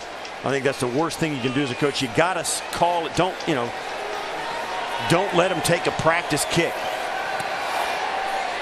And the rookie puts it right down the middle. And to close out the first half, the Colts get on the board and they trail 14-3. Really impressive half by that Buffalo defense, including the interception by Dean Marlowe. And Thad is with Sean McDermott. Sean, first half, Are you more frustrated with the 2 turnovers or more proud of the way your defense reacted both times? Yeah, I think we did good things on both sides of the ball, and special teams set us up in field position there, but I'm more concerned at this point with missed opportunities on the offensive side of the ball. It's a brief glimpse, but how much fun was it to see the electricity that Devin Singletary could bring this offense? Yeah, we saw it in camp. He's just got to keep growing. He's a rookie, and keep working hard and staying humble like he is. Sean, thanks, man. Appreciate it. Thanks. Guys, back up to you. All right, Thad, thank you very much. At the half, Buffalo has a 14-3 lead on the Colts. Northtown halftime show coming up on a gorgeous night in Western New York. Time rolls on here from New Era Field. The Bills have a 14-3 lead on the Colts. Back in the booth with Bills Wall of Famer Steve Tasker. I'm Andrew Catalon. We'll hear from Thad Brown again coming up. And you heard Thad talk with Sean McDermott going off the field at the end of the first half. And Sean McDermott not happy with some missed opportunities offensively, but defensively, a lot to like from a Buffalo perspective. Well, not only did the number ones come out and play very well, so did the twos. Their depth showed up in a big way. The turnover was big. The secondary continues to play well. Had some passes defensed in the back end. Their pass rush came in. They got a sack from their 7th-round draft pick. A lot to like on the defensive side of the ball for Buffalo. Yeah, they held the Colts to just 1 of 7 on 3rd down, and that last second field goal, the only points Indianapolis scored in the opening half. All right, second half now. It looks like we're going to see a lot of Tyree Jackson for the Bills. What have been your impressions of the UB product here throughout training camp? Well, he's got a lot to learn, no question, and there's some things he needs to practice on, some basics. He didn't really take too many under the center snaps. One of the things, just get the center snap exchange right. And then once that happens, he's got to relax and throw the football. He's got a big arm. He's a great athlete. If he can just relax, make some nice, easy reads, he should be okay. But you got to know, the adrenaline's going to be through the roof for him playing here in Buffalo for the Bills in this stadium. You might have to peel him off the ceiling to get him to calm down and make some easy reads. Before the second half kickoff, let's check in with that. Guys, you talked at the end of the first half there about one of the new rules in the NFL, the opportunity for coaches to challenge a pass interference call. Sean McDermott said it's something he does want to experiment with in preseason. The team has practiced really the whole challenge system with headsets and everything at camp at St. John Fisher. McDermott said if there's an opportunity, they're going to try it. Didn't make sense at the end of the first half like Steve pointed out, but probably sooner rather than later. Back up to you guys. All right, Thad, thank you very much. Bills won the opening coin toss and they deferred, so Buffalo will get the football first to begin the second half. And you saw Jackson right next to Sean McDermott there, helmet on. He is ready to go for his first taste of the NFL. Victor Bolden is the deep man here for the Bills on the kickoff, and he will take this out of his own end zone. Flag is down. Bolden, with a second flag now in there, is tackled at the 25-yard line.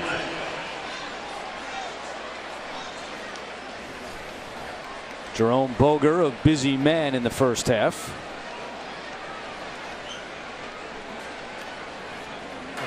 Holding, receiving team, number 37. This penalty is declined. Personal foul, illegal double team block. Receiving team, number 94. Half the distance to the goal. First down. That's part of the new rules on the kickoffs. Kyle Pecco called for that infraction. Yeah, that's something that Sean McDermott might want to talk to his special teams coordinator about. That he Farwell he's got some young guys out there trying to make the team, and that's just a mental lapse up front. The hold is a physical error, but the mental lapse is blocking the wrong guy. You heard an ovation for Tyree Jackson as he came out. Played collegiately at Buffalo and did not go drafted. And signed as an undrafted free agent by the Bills, and getting an opportunity here to be that developmental guy. And big numbers with UB in 3 years, threw for almost 7,000 yards, 49 touchdown passes. Also rushed for 16 touchdowns. Brandon Beane said on draft day, the Bills general manager, he's shocked that Jackson did not get drafted. Certainly the size jumps out at you at 6'7", 249. And the big arm. And you saw there in his highlights from UB, he can throw it and he can buy time with his legs. His first throw is a rocket And it's incomplete, intended for Ray McCloud, but you got a great look there at the arm strength of Tyree Jackson.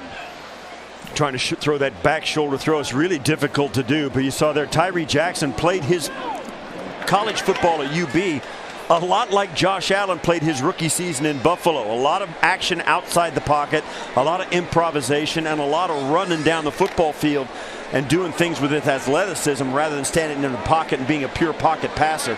Really leaned on his athleticism as a senior at UB. Jackson steps up, throws on the run along the sideline, out of bounds. The intended target was Ray McCloud, and a quick 3-and-out for the Buffalo offense. And Tyree Jackson wasn't a senior, but his last year at UB when he was a junior. And you'll see here, this is a ball that has so much velocity on it. McCloud is just going to bobble it once while he's still on the feet, on the sideline, and that's why it was not. He ended up catching it, but he was already out of bounds on the bobble. So Corey Bojorquez will punt from his own end zone. Played 8 games with the Bills last year before finishing the season on injured reserve. This is Nyheim Hines on the return for the Colts. Takes a Indianapolis hop into Bills territory and finally down at the 48-yard line by the long snapper, Reed Ferguson. A 36-yard punt. Not a good one there for Bojorquez. Bills 2019 preseason football is presented to you by GMC. We are professional grade. 14-3 the Bills in front of the Colts here early in the second half. In the first half, we asked for the opinion of you, the fan. Which Bills rookie will be most important to Bills' success this year? Here are the results of the poll, and I guess no surprise, the first rounder Ed Oliver, the winner. The number that surprises me, fellas, Devin Singletary, only 6% after what we saw in that second quarter. I think this is a guy that can have an impact this year. Back up to you. It was very impressive that 9 carries for 27 yards, also had 3 catches for 21 yards as Philip Walker throws on the run, and it's caught by Krishawn Hogan of the Colts. And a gain of 22 for Indianapolis. Yep. Walker getting outside and finding Hogan. Once again, Deion Lacey just getting outdistanced. Couldn't just over the top of the linebacker, underneath the safeties. A nice throw by Walker, and when he's moving out of the pocket, I think that's one of the things the Colts would do after the first half they had, is get their quarterback moving a little bit side to side. Walker swings it to Williams, juggles it, he hangs on, and he's forced out of bounds right near the 20-yard line. It was Corey Thompson who was hustling over there.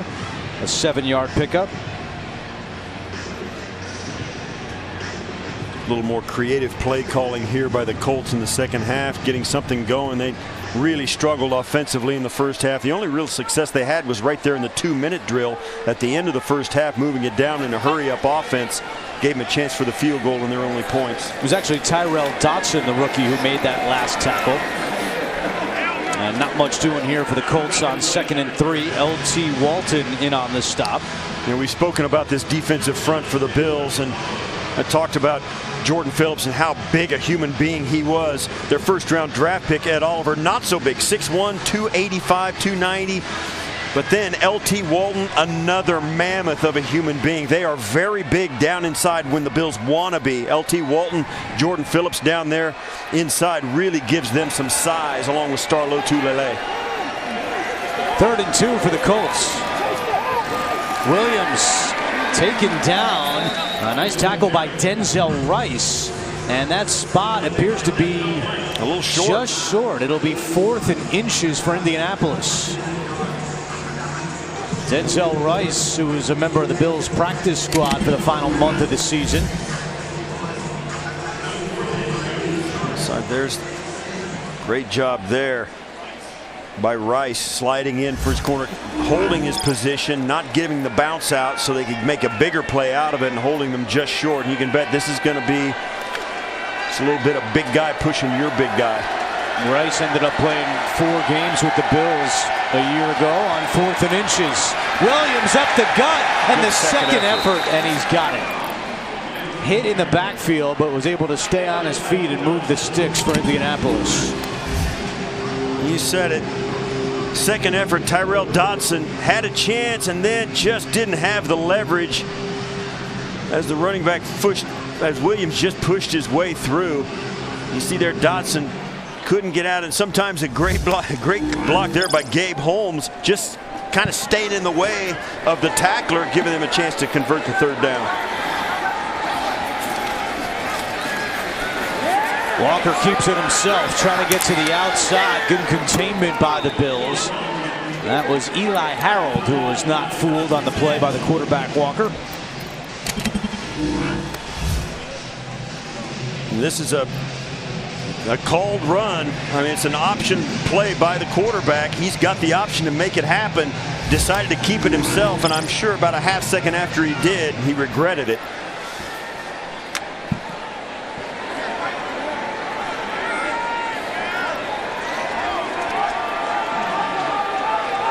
Gain of 2. It's 2nd and 8. Williams cuts it up the middle across the 10 and tackled at the 8-yard line. Yeah, I like the play calling the Colts are allowing their offense to go now. Wide runs, they're giving some misdirection. They do the quarterback option, forcing the defense to make some quick choices, and they're doing it with the run game, and that says a lot about their ability to be really diverse up front. You know, when they've got their number ones up there, they've got one of the best and most aggressive offensive lines in the league, so you would expect them to have a wide, large, big menu of different schemes they can go to with that offensive line to give them some running game no matter what the situation. They have to get to the 4-yard line to pick up a first down on 3rd and 4.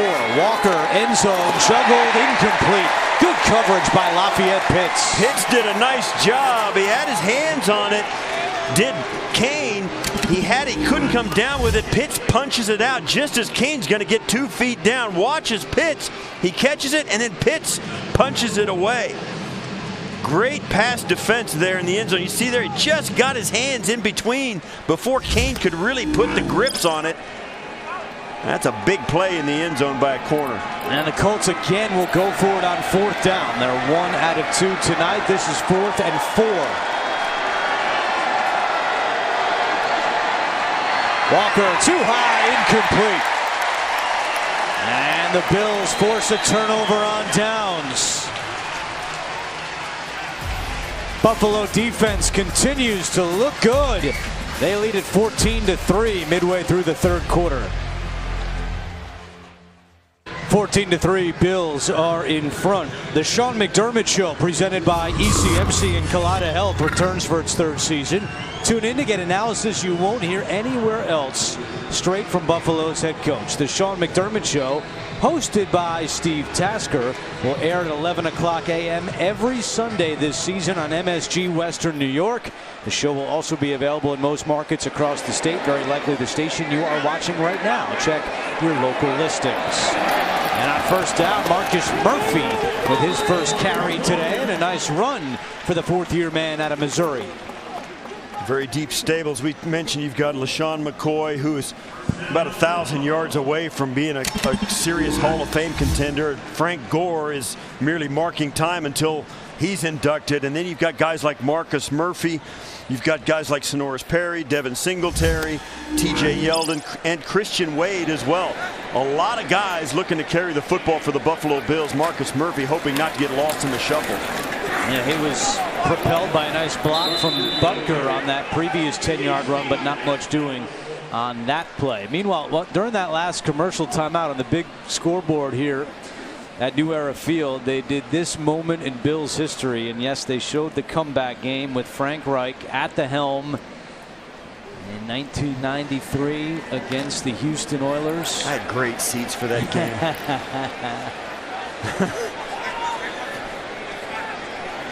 A nice ovation from the fans when they showed it here. And Sonoris Perry on the carry. Well, this is what they showed on the video board. And Steve, as you mentioned, you had a front row seat. Yeah, I didn't do anything in this game. I slapped a few behinds, and congratulations. But man, oh man, what a finish to a great moment for the franchise and for the league too. it's a great testament that Frank was never out of it, and he hung in there and did something nobody's ever done before. That's come back from 35 a 32-point deficit in the second half.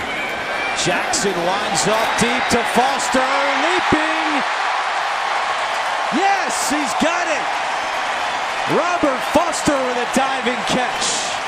And now they're going to try and get to the line before anybody can check this. They don't know for sure that Foster caught it. He did bobble it, but he came down, and this is exactly what Tyree Jackson did at the University of Buffalo. And now Frank Reich's going to challenge flag. Yeah, why not? Now, I think if you're Frank Reich, you do challenge it, but I think if you're the Buffalo Bills, you might have this under your sleeve and say, listen, if we do that, even if we think we did it, let's go fast and force them to get a timeout. It's challenging the rule on the field of a completed catch.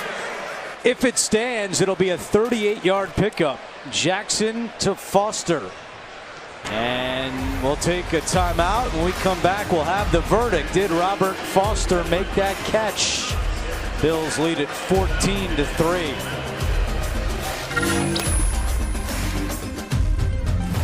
Back here in Buffalo, and the punt team is on for the Bills. That's because they have reversed that last call and ruled it incomplete. So take the 38-yard pass play off the board, and now Corey Carter is out to punt it away for Buffalo. 7:27 to go in the third quarter. Carter had a good punt earlier, pinning the Colts inside their own 10-yard line. This is a high kick, and another good job by Corey Carter. A 51-yard punt for Carter. We'll take a look back now at the play that Robert Foster almost made. We thought he did. They called him a completed pass. He pulls it in, and then as he goes down right there, you see the ball bounce off the turf. It happened so fast, and the Bills came up and suspected it might be and forced the Colts to challenge it. Nobody really knows except Robert Foster or anybody that he didn't catch it. So they forced the challenge, and the Colts were right to do it. Before anybody got a look at it, they had to make their call, and that's good game management on both sidelines, I think. And now it's Chad Kelly at quarterback for the Colts, the nephew of Bills great Jim Kelly, former Buffalo quarterback, but the current Buffalo quarterback, Josh Allen, is with Thad Brown. Thanks, guys. Josh, you talked on Tuesday this week about wanting to put together some good drives, score some points. Second drive was good, didn't have any points, but how'd you feel about your night tonight? You know, it's just good to be back in the swing of things, playing some real football. Obviously still getting on the same page with our guys, but, you know, for the most part, I thought our guys went out there. We executed on a few things, you know, got a few third downs, made some plays. Obviously, there's a couple that we wish we had back, but, you know, I think overall it was a good night. We learned some things. We'll grow from it. One of the things that I'm sure you've heard ad nauseum the last few months is the idea that a rookie makes a big jump year one to year two. Have you noticed it? Do you feel like you're making a big jump right now? I definitely do. I just think that things are slowing down a little bit. I'm feeling better, more comfortable. Obviously having a relationship with Coach Dable, understanding the offense and the verbiage that we have in, you know, being the second year in the system, having a great quarterback room with Doris, Barkley, and TJ. So, you know, I'm excited for this year has in store. Obviously, there's still some work to do, but I'm excited for it. At Fisher, you signed autographs at every practice all day long. You have been the guy who's made appearances. You were a star of embedded. You really embraced the role as face of the franchise. A lot of quarterbacks do that. What is it like for you now to live inside that role? You know, it's something that I've always wanted. From a young kid, being the quarterback, being the guy. You know, and I didn't really realize everything that comes with it. But, you know, I like to say I made my bed, I got to sleep in it. So, you know, I appreciate, you know, Buffalo treating me so well. And obviously it's my second year here, but I want to be here for as long as I can be. So, you know, that's going out and producing on the field and playing good football. So that's what I plan on doing. This team brought in a couple of big-name wide receivers for you this year, John Brown, Cole Beasley. How have they helped you develop as a player? You know, just their insight on things. They've been around the league for a while. They've ran different things. And what they're able to kind of tell me from the quarterbacks that they've played with, what had been successful and what hasn't. So obviously having John, who played with Carson, who, you know, liked to deliver the ball downfield as well. And Cole, with Tony so long, and obviously Dak, but just the shiftiness that he has inside and what Tony would look at when he was throwing to him. So, you know, I appreciate them coming here and really giving me their insight and their full attention, but going in and working every day. You know, they're guys that have been in the league for as long as they are for a reason. You know, they come and they're true professionals, and I'm glad to have them on the team. Josh, thanks for joining us. Have a great season this year. Yeah, appreciate it. Back up to you guys. Yeah, great stuff there, Thad and Josh Allen. Interesting insight from the second-year quarterback, and Thad's absolutely right. I mean, you go to any one of those training camp practices, and Josh Allen is signing autographs for a long time. Yeah, he is, and he had some moments last year where and we mentioned it in the open, he kind of carried the offense on his own shoulders. He'd pull it down and run it. He led the team in rushing. It's not the optimum kind of thing, but he was trying to win every play when he went out there in every game, and the statistics didn't matter to him because he was just trying to win. Eddie Yarbrough sacks Chad Kelly. Playing a little air guitar as he brings down the quarterback on third down. Yarbrough is going to come off the front side and just get right around the right tackle of the Colts. That's Jackson Barton. And Yarbrough with a speed rush, dropping the shoulder with the rip move, and Kelly had nowhere to go with it. So the Colts will punt. And the deep man is Ray McLeod. Calls for a fair catch at the 24-yard line, stopping the clock with 4:04 to go. A 49-yard punt. Yarbrough the sack on third down. That Bills defense still rolling tonight. 14-3 here in Orchard Park as Buffalo leads the Indianapolis Colts. We were speaking about Josh Allen and the year he had last year. When you play hero ball and when you want to be kind of a Superman once in a while, sometimes you do some pretty cool stuff. The first player in NFL history to throw for 200 yards and run for 100 in consecutive games at Miami, and then of course versus the Jets. And that was our New York Lottery inside the numbers. On first down for the Bills, it's a pitch to Marcus Murphy. And nice running by Murphy with a late flag coming in. Murphy played in 11 games for the Bills last season, rushing for 250 yards. Personal foul, illegal use of helmet, defense, number 45. 15-yard penalty at the end of the play.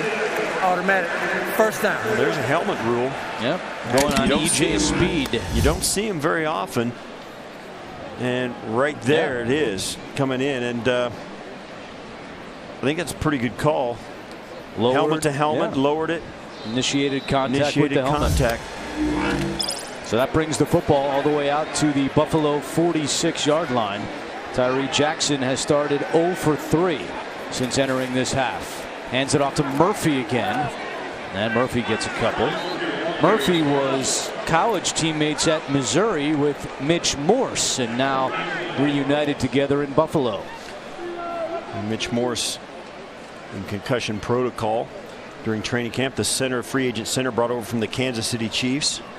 Didn't he got like 3 practices in training camp before he was sidelined. Well, one of the big stories that Bills fans will be following not only tonight but the rest of the preseason is how did things shake out on the offensive line as Jackson play fakes, trying to buy some time, throws on the run, it's incomplete. What are your impressions of how the first unit on the O-line did tonight? Well, they held their own. It was interesting, and we made mention of it when it happened. They never had to run block. It was a completely throwing offense when Josh Allen, the #1 offensive line, were in there. Frank Gore didn't get a handoff from Josh Allen at all. Allen threw 11 passes. He was in for 11 plays. So I think that tells you something a little bit about what they were looking at. They want to see these guys pass pro. They want to see Josh Allen throw the football. They want to give him some reads to get him a little sharper. On 3rd and 7, Jackson down the sideline, and the catch is made by Isaiah McKenzie. 28-yard pickup and the first completion for Tyree Jackson. This is a nice little loft right into the money. Jackson, McKenzie right off the right side of the alignment, a tight wing formation, and that is a perfectly thrown football by Jackson.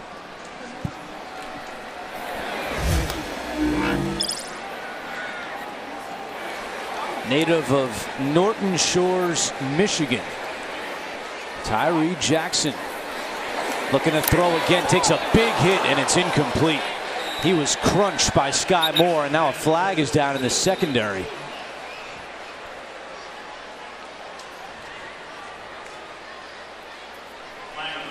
sometimes in this quarterback, sometimes this is the quarterback's job not to take this hit, and it's his own. When he sets the protection, he doesn't set it right. I don't know exactly what happened on this. This pass, the officials are talking about whether it was tipped. If it was tipped, all the bets are off. Offense, number 1. 10-yard penalty, replay, first down. That was on David Sills, the receiver. We'll see. Now Jackson's going to come along, and this is just, yeah, that's not a protection issue. That's a Connor McDermott issue. He barely got a piece of that defensive end.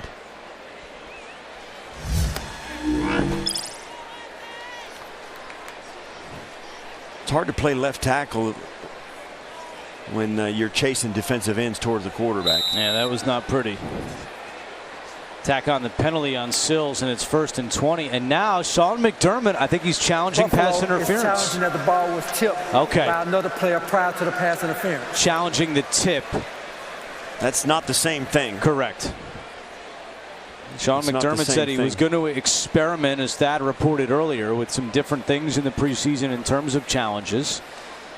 More so the communication, just trying to get that to where they want. And both these coaching, Sean McDermott's staff has had some rollover, some new faces. Bobby Johnson, offensive line, new receivers coach, a new quarterback coach. So all these guys spend all their time in these games, talking to each other on these headsets, and unfamiliar voices and unfamiliar roles for some of these guys means a miscommunication or a missed opportunity on a play call or an adjustment that the coaching staff would make, and they got to get used to doing it. And this is, going through a challenge like this is something every team wants to do, and this is their opportunity, first opportunity of the season. See Tyree Jackson talking with offensive coordinator Brian Dable. Now in his second year with the Bills. The ball was tipped in flight, and Sills, he pushed off the cornerback at the top of his route, and then the ball was tipped. You'll see on this replay at the top of your screen, Sills is going to be up here. Watch at the top there. He's going to push off with his left hand, and when Jackson throws this ball, it's tipped halfway there, and the flag is in the air. You'll watch, and it actually doinks off Wyatt Teller's helmet, so I don't even know if it counts. It's not a batted pass, it's more of a deflected pass. We'll see what Jerome Boger makes of this one. Push-off did not come, that was way before the ball was thrown.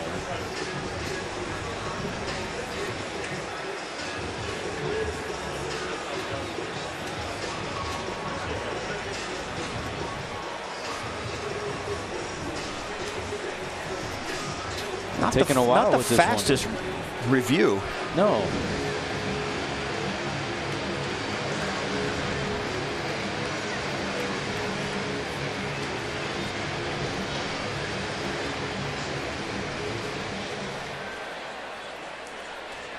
It was tipped, and you can read his lips. It was tipped after the foul. And if anybody knows defensive rules, it's Sean McDermott, former defensive coordinator of the Eagles and the Panthers before becoming head coach of the Bills. Yeah, he'll be heading home to his old stomping grounds next week. Joint practices with the Carolina Panthers leading up to next Friday's preseason game in Charlotte. After reviewing the play, the rule on the field is confirmed of offensive pass interference. The ball was tipped, but it was after the foul occurred. Therefore, the offensive pass interference is still in play. Buffalo is charged its first timeout. There you go. Good challenge. They got it right. It was tipped, but the timing of the play negated the challenge. They lost it. Hey, I've never seen that. I got to be honest. Hypothetically speaking, do you think the result would have been the same if he challenged offensive pass interference? Do you think that push-off was offensive pass interference? As Tokridge Has it up the middle inside the 20. Yeah, he gave it a little push off with his left hand. You see it, and that's a nice completion there to Tobridge.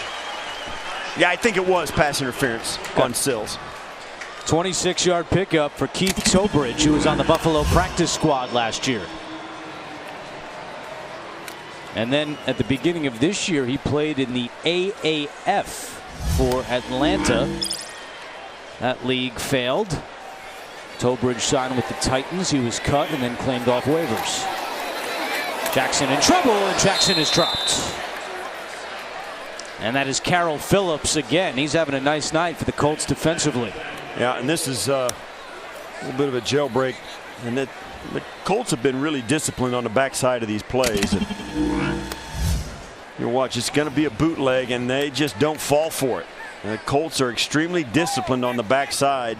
Some defense, and through game planning and film study, you kind of get the idea that you can run some things against this team and some can't, and you can't run others. And the Colts, I'm thinking you can't run naked bootlegs against those guys. The quarterback needs some protection.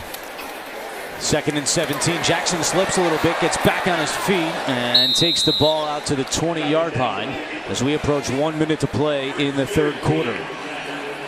Yeah, Tyree is struggling to get back there, find a defender that he's looking at the safeties, finding where he's supposed to look at the football and delivering the football. He got back there, saw the rush coming up past him, decided he needed to step up, and decided to run with it before he even put his eyes on the secondary. And one of the things about him, if you got a guy like that, he's been successful when the ball is out quick. We'll see if they make a play call here that gets the ball out quick, and there it is. And Sills could not hang on. He was open over the middle. And out comes the rookie kicker, Chase McLaughlin, to attempt a field goal. Sean McDermott telling us the plan all along was Hauschka in the first half and McLaughlin, the rookie, in the second half. And the plan also was put in place that Bojorquez would be the holder in the first half and Corey Carter would be the holder in the second half. So it's Carter holding for McLaughlin. A 38-yard field goal attempt. And the rookie out of Illinois knocks it in. Big Ten kicker of the year last season for the Illini. And it's 17-3.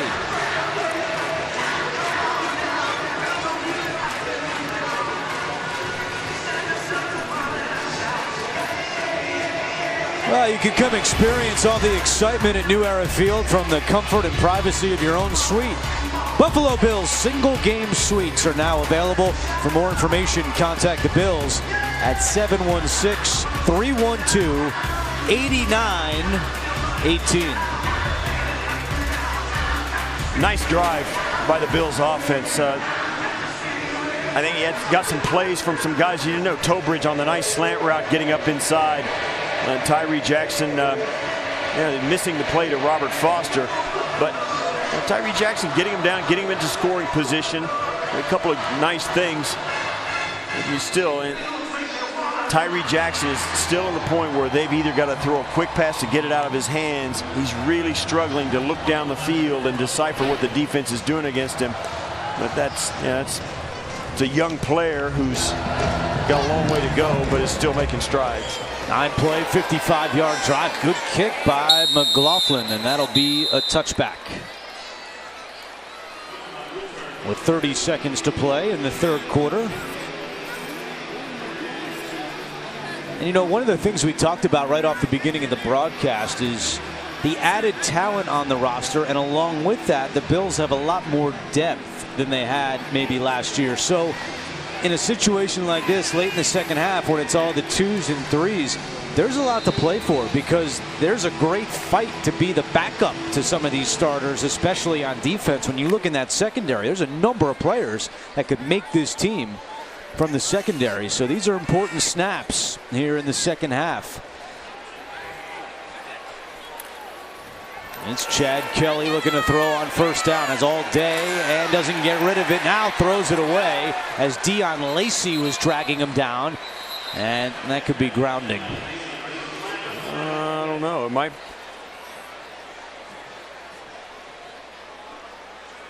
I mean, outside the pocket. Yeah, that's true. Could have been roughing the quarterback in this day and age as well. 2 flags down. There are 2 fouls on the play, one against each team. Face mask, defense, number 44. Intentional ground, offense, number 6.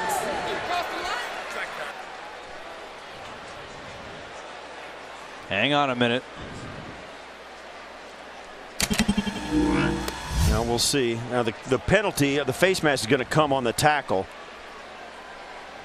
I think you're right. I think he was outside the pocket. Yeah. Correction. There was only 1 foul on the play. Personal foul, face mask, defense, number 44. 15-yard penalty, automatic first down. There's no intentional grounding as the quarterback was outside the pocket. Yeah, there you and go. The ball got beyond the line of scrimmage. Well, there you go. Yeah, I think Jerome Boger may have thought the ball didn't cross the line of scrimmage because you could hear when he was calling the intentional grounding, it was Chad Kelly that yelled the ball went past the line of scrimmage, which it did. So it's just a foul on Dion Lacey. And Lacey just did get a piece of the face mask right when he first got hold of Kelly.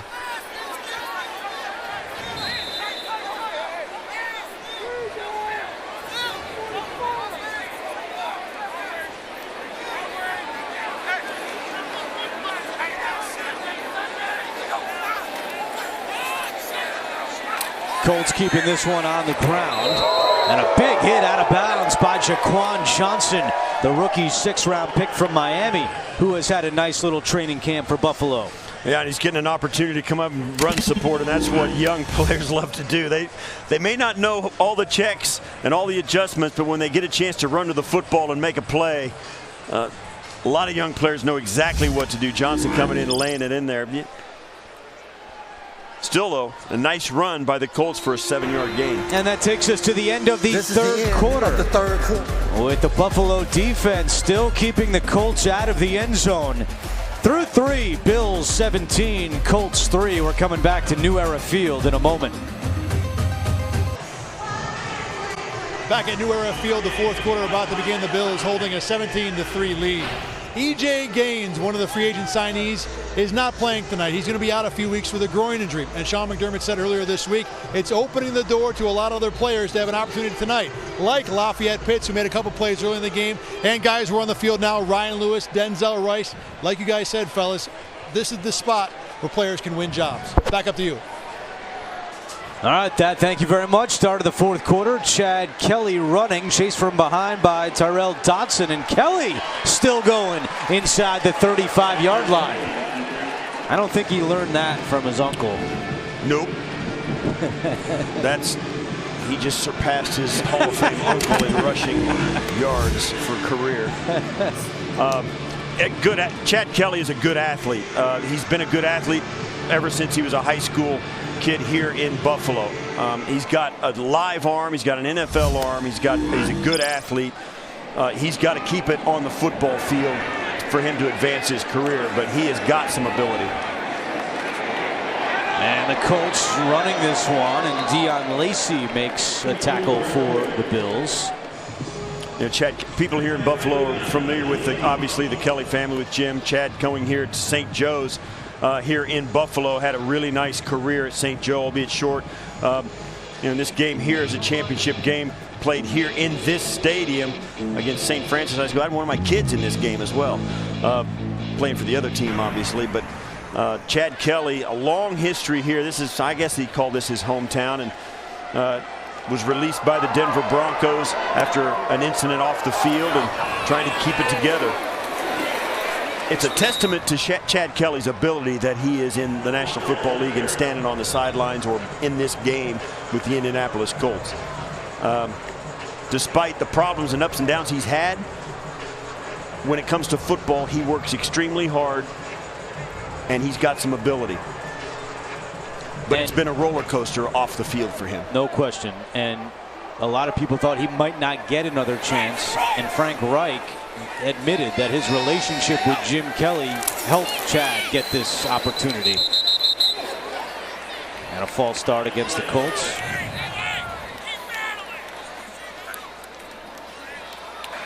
False start.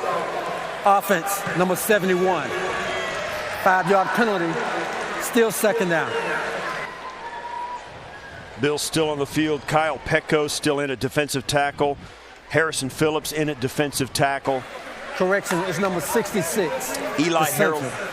Eli Harold is now in at defensive end, and Eddie Yarbrough at defensive end. So they're really mixing it up now here in the fourth quarter of this first preseason game. They got a lot of different people in there that probably haven't taken too many reps together as a unit. 2nd and 12, and that pass is incomplete. O'Shawn Joseph had the coverage for the Bills as we check in with that.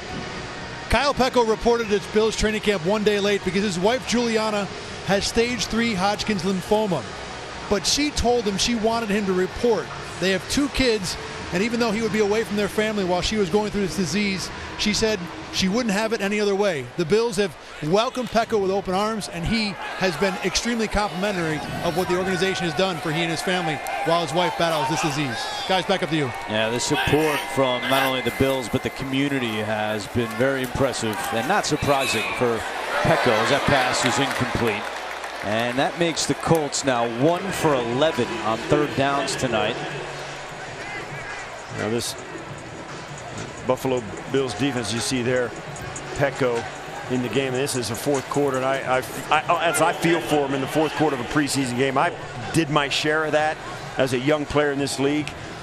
You can run and train and be in tip-top shape, but when your adrenaline grabs you, it sucks the life out of you after about 6 plays, and it's like you've never run a step. You're out of shape.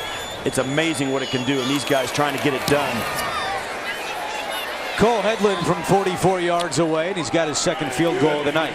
Yeah, these guys trying to get it done. They're just trying to gut it out. They're playing special teams. They're playing down and distance. It's a long night for these young players. 12:41 to go in the 4th, and the Bills' lead has been trimmed to 17-6. 17-6 in favor of the Bills. Weekdays from noon to 3 p.m. Bills faithful can tune into One Bills Live, presented by Colada Health, with hosts John Murphy and Steve Tasker. The pair tackle all the happenings at One Bills Drive, as well as fan questions, comments, and exclusive interviews with players, coaches, and members of the front office.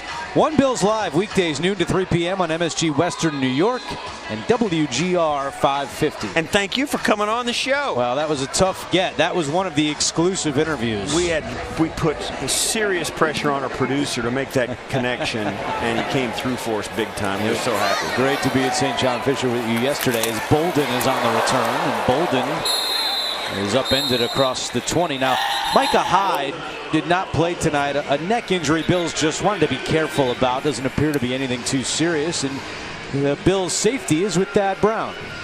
Thanks, guys. Micah, tonight the Bills offensively turned the ball over a couple times, but both times the defense stepped up and got a stop. How difficult is that to do in a change of possession situation? Well, it's huge. First of all, it's very difficult, but it's huge.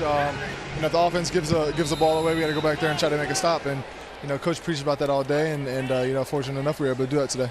This defense returns 10 starters from last year. The whole coaching staff, you guys were phenomenal last year.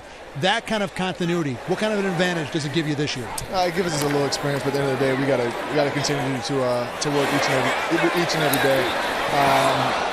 Nothing's gonna be handed to us. This is the NFL, week in and week out. You got to go out there and compete. I think last year we had some down games. I can probably name 5 of them where we didn't play, up to par.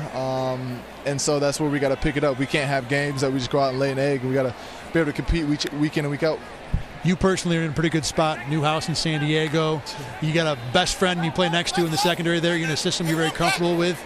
Are you in about as good a spot as you can be as an NFL player personally? All that stuff aside, as soon as I touched down here in Buffalo, I felt like I was in the best spot possible for myself.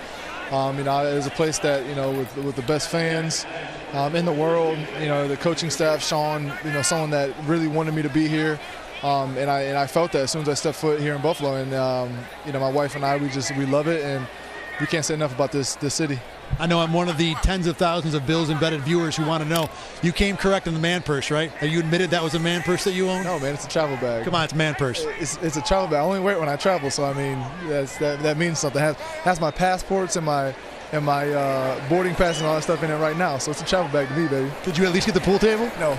Oh, no. You thought I was going to get that? I even admitted it on embedded, but it wasn't going to happen. Micah Hyde still looking for the pool table, still owns a man purse. Back up to you guys. Some investigative reporting from Thad there. Yeah. Meanwhile, 3 and out for the Bills. But on that series, you saw Jerron Jones out there, just signed this week. The Rochester native played at Aquinas. And also, Christian Wade was out there for Buffalo. What a story he is. Part of the International Player Pathway program the NFL has started out of England, the former rugby player.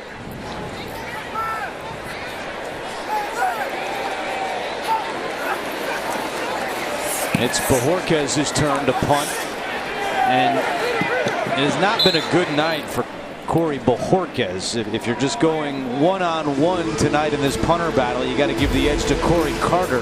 Both these two guys are young punters, and consistency is the key, and Bojorquez just hasn't had it tonight. 17-6, Buffalo over Indianapolis. We had an opportunity just a moment ago to speak with Micah Hyde, starting safety for the Bills. One of the guys, the young guys who was drafted by the Buffalo Bills, Jaquan Johnson, on the field now. You'll see here number 4 for the Miami Hurricanes.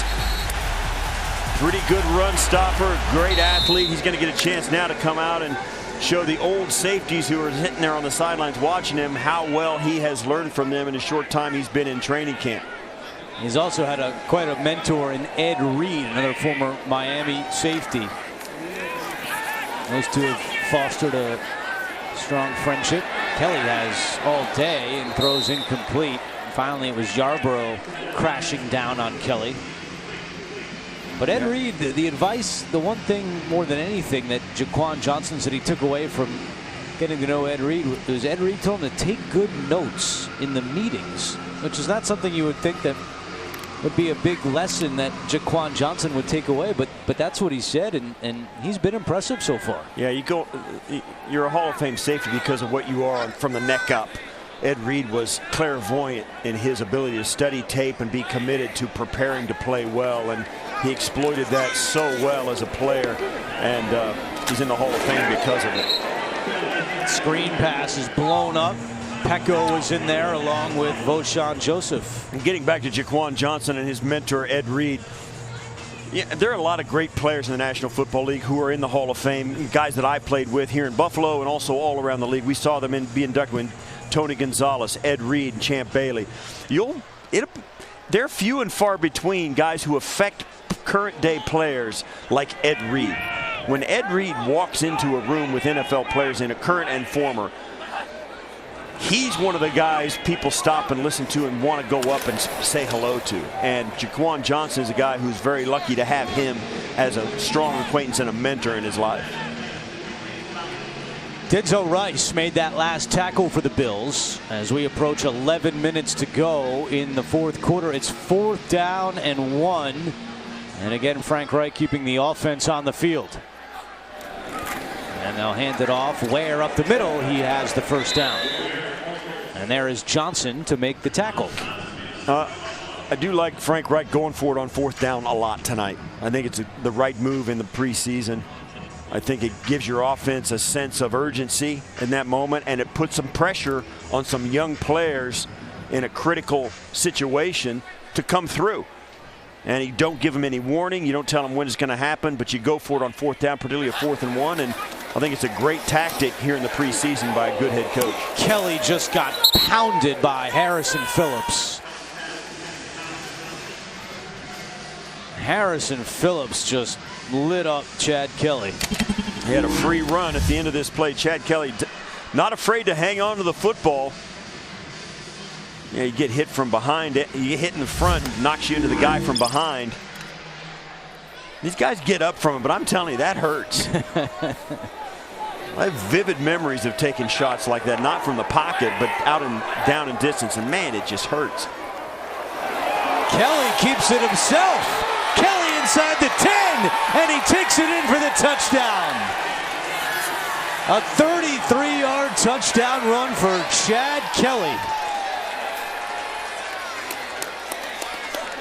And there is a large contingent of Chad's family and friends that are in the house, including his Uncle Jim, who never really showed wheels like this. This is, they've run this play. They've had a couple of moments where they've run these run pass options and the quarterback option. Chad Kelly running it to perfection, turning the corner and outrunning everybody to the end zone. He read that perfectly, and Chad Kelly has acquitted himself very well tonight for the Indianapolis Colts. Extra point by Headland is good. So 9:45 to go in the fourth quarter. Colts have their first touchdown of the night, and it's 17-13 in favor of Buffalo. Well, after that last touchdown run, yes, it was Jim Kelly who actually cheered for the Colts because of his nephew Chad running in that touchdown. Jim with a lot of family and friends all in support of Chad here tonight. You want to know why that guy's iconic? Hall of Famer sitting in the stadium where he became a Hall of Famer as a fan, 25 rows up, and those are his seats. And when he stood up, a lot of fans around him figured out, hey, wait a minute, I know that guy, and he just signed autographs the entire commercial break. He's almost at every home game. And you talk about a guy who's put his arms around the city that he played in. Jim Kelly's is the quintessential guy. This is Bolden with a head of steam on the return, and he takes it all the way to the 35-yard line. Nice return for Victor Bolden. Just a nice return up the middle, and this is exactly what you're looking for. He doesn't waver. Watch, he'll catch it just outside the hash marks, right up along the hash marks, straight ahead. The return, the guys in front of him know where he's going to be. He knows where he's supposed to be. They block away from an area of the field, not just the guy they're in front of. That's a nice return for 30 up to the 35-yard line for the Bills.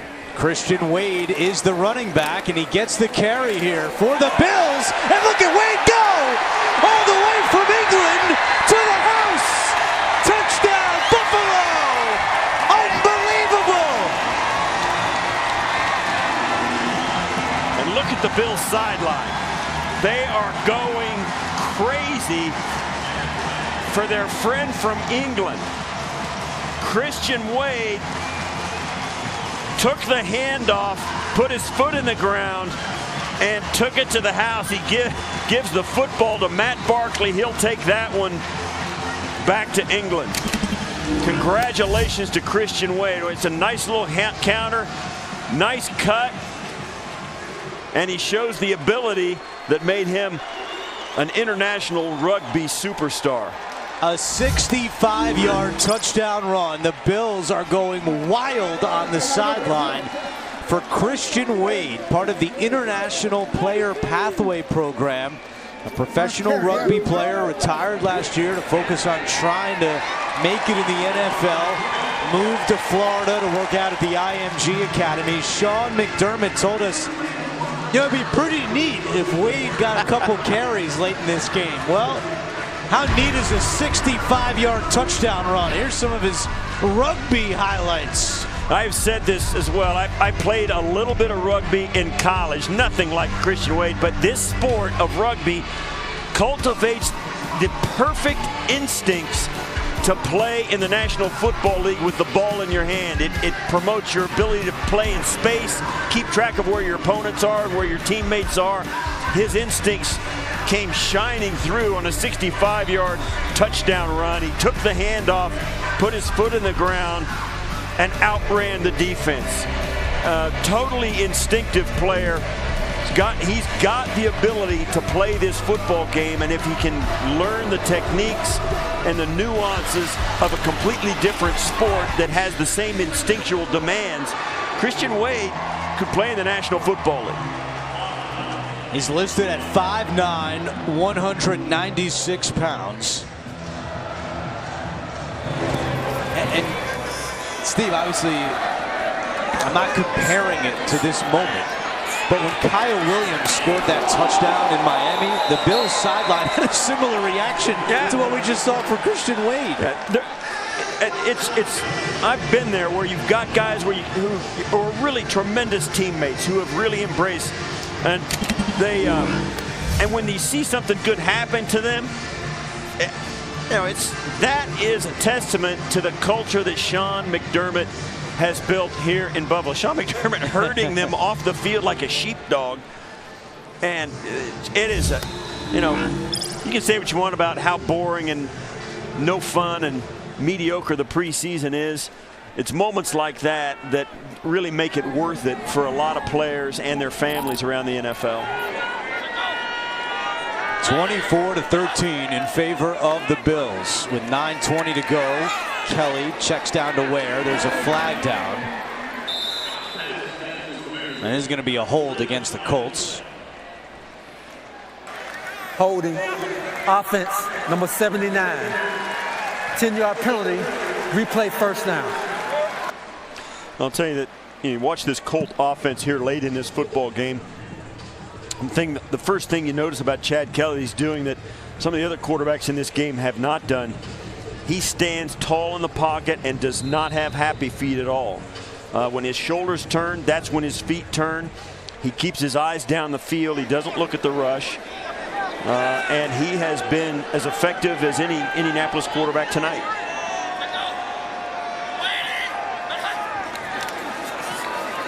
It's a handoff to Ware.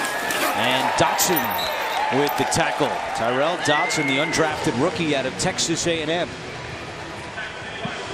That was actually L.T. Walton, was L.T. Walton, the big defensive tackle. 63 and 53. This guy, L.T. Walton, is at, he's deep down the rotation of the defensive line. But as I said earlier in the broadcast, he is a big mammoth, prototypical defensive tackle in the NFL. And he showed there his ability to move down the sideline, down the line of scrimmage toward the sideline and make a play outside the numbers. That was a nice play. 2nd and 20. Kelly looking deep, and it is caught by Fountain, who brought it in over Denzel Rice for a 26-yard pickup. Thought Denzel Rice was going to get a hand on that. This was a big-time NFL play, both by the quarterback, the receiver, and the DB. Didn't miss by much. Rice was up there, had perfect position. If this throw is nothing but perfect, this pass is defended. Rice is right there. Great coverage, and that's just two really good football players making a play on a good defender.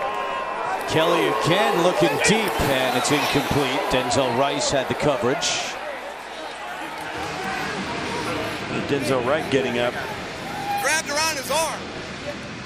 You see that? Somebody thinking they got grabbed around his arm. I heard that. That's probably not all that's been said down there. And you can see here now, late too, obviously it's an incomplete pass, but Chad Kelly's got a live arm. He can make all the throws. And it'll be interesting to see how he's perceived by this coaching staff, Frank Reich and company, about his future, not just as an Indianapolis Colt, but as an NFL player after the rocky road he's traveled. I think Frank Reich is challenging the non-pass interference call here. One of the new rules this year. We'll wait for the official word from Jerome Boger. Indianapolis is challenging the ruling of no pass interference on the play. I think it's a good call. It's a good try. If somebody's over there saying he grabbed his arm, it'll be interesting to see, because this is the big gray area for everybody. Not only was there no penalty called, and the Colts thought there should have been, now they have to see it definitive, indisputable evidence that Rice, the defender, Denzel Rice, significantly hindered the offensive player's ability to make a play on the football. Right, that is the key words right there. Significantly hindered, or did not significantly hinder an opponent. And it may come down to our ability to have a good angle of that after the fact. And here's the verbiage, is the way it's put in there. The standard for pass interference requires that an act that significantly hinders an opponent's opportunity to make a play on the ball. Standard to overturn on the field ruling is this: clear and obvious visual evidence that the contact did not significantly hinder an opponent. See, that's to overturn an on-field ruling of pass interference. And of course, listen, this has been stopped by the coaching staff of the Colts. Now, if this was inside the last 2 minutes of this fourth quarter, those bottom two lines come into play, and it will say play will be stopped at a much more difficult level than a normal non-call, than a normal penalty review or a scoring play review.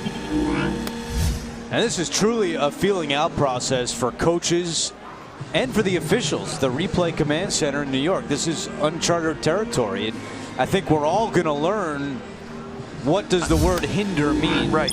And also this too, I don't know that if Denzel Rice was there or fell down 3 feet earlier and didn't ever touch him, that ball was catchable in the second place. So this is really going to be an interesting call as to whether they give them a penalty that was non-called. This will be the first one I've ever seen. After reviewing the play, the rule on the field stands as an incomplete pass with no substantial pass interference. Third down. No substantial pass interference. That's telling in that statement there. Correction, second down. I agree with that. Indianapolis is charged with a timeout. I have to agree with that upholding. I mean, there was some contact. The pass was not catchable, and I just didn't see enough. But this is an enormous gray area. Frank's probably over there rolling his eyes a little bit, going, "Wait, what am I going to do here?" And it's these calls in the preseason that will, you would think, give the coaches a better idea of what they should challenge come week 1. I mean, they want to learn what Al Riveron is going to think back in New York, so they're gathering information over these next 4 weeks. Kelly showing off that strong arm, and Rice with the tackle out of bounds. It'll bring up third down.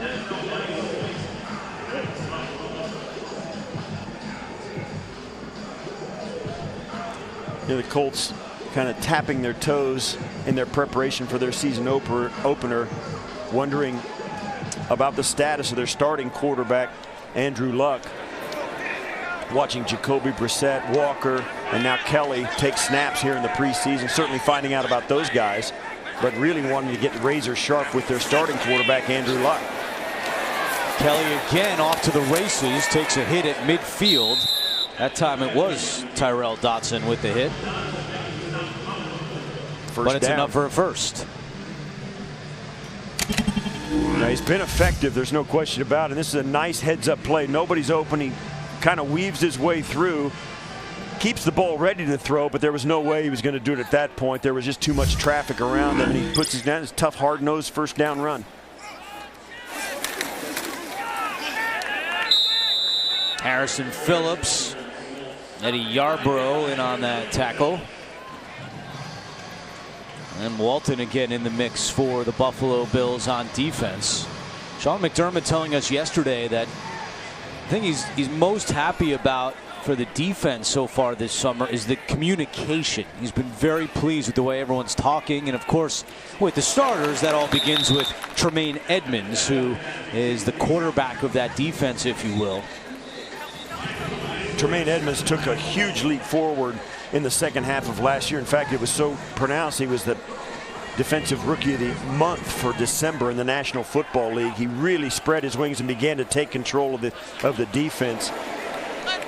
And by all accounts, that was just a starting point last year. He has taken off in a lot of other intangible ways in the training camp that they've had so far this year. He's taken another step forward in his leadership and his ability to communicate and his desire to make sure guys know what they're supposed to be doing. And that's been his gift. He knows all the numbers on this defense and makes sure his guys are all playing the same defense in the same way. On 1st and 10, Kelly chased out, throws on the run, and it's caught for another Indianapolis first down. Eli Harold in on that one in the backfield. You're going to see. He's not able to get to Kelly. Just slippery enough to come out, and that's the most. I've long thought that broken plays are the big plays. If you can make it happen as an offense, if you got a quarterback that can stay alive. Timeout, Buffalo. It's second timeout. This would be a 30-second timeout. Bills timeout with 4:43 to go in the fourth quarter.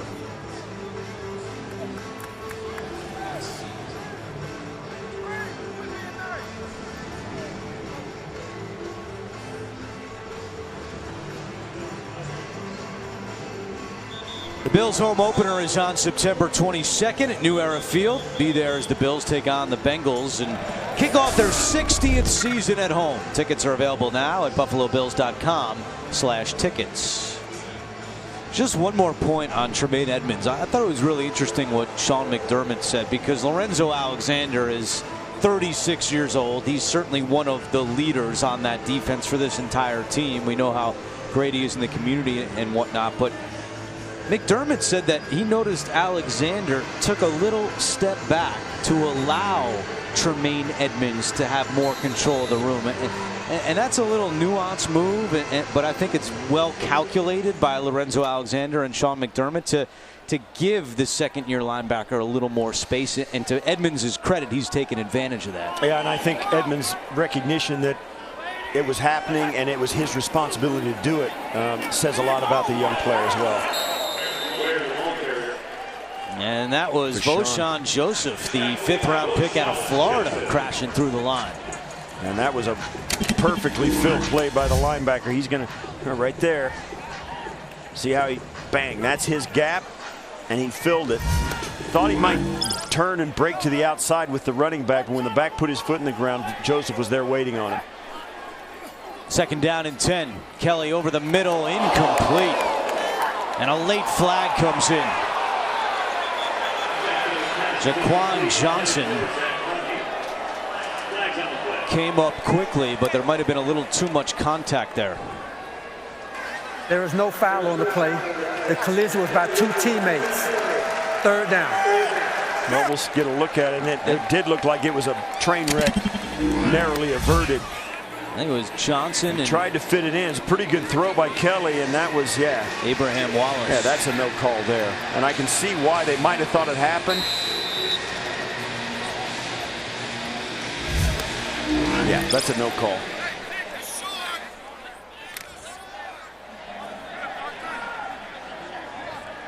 So it brings up 3rd down and 10.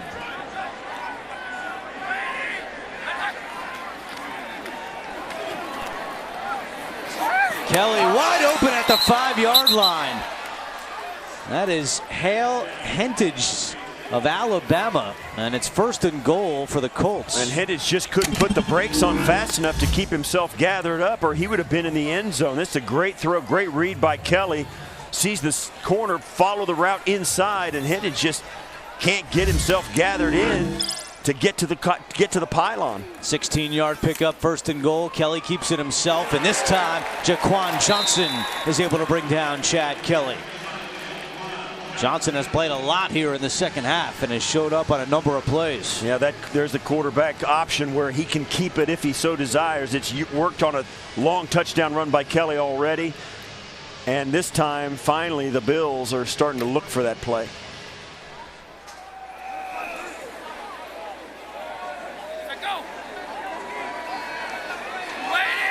Second and goal from the 8. Kelly. And Deion Lacey makes a big tackle, bringing down Ware as soon as he caught it. It's 3rd and goal. One of the things about this Bills defense, we've talked about how stellar it was a year ago. One thing they did not do well was keep teams out of the end zone in the red zone. Their red zone defense was not good at all. It's been a point of emphasis during training camp. It's been something they focused on and tried to improve. Now, all these guys on the field right here for the Bills weren't really a part of that defense a year ago, but you can bet they've benefited by all the reps they've watched on film and in practice and have had a chance to take part in. 3rd and goal. Kelly lofts one to the end zone, incomplete. Denzel Rice had the coverage. It's 4th and goal, and Frank Reich will attempt a field goal.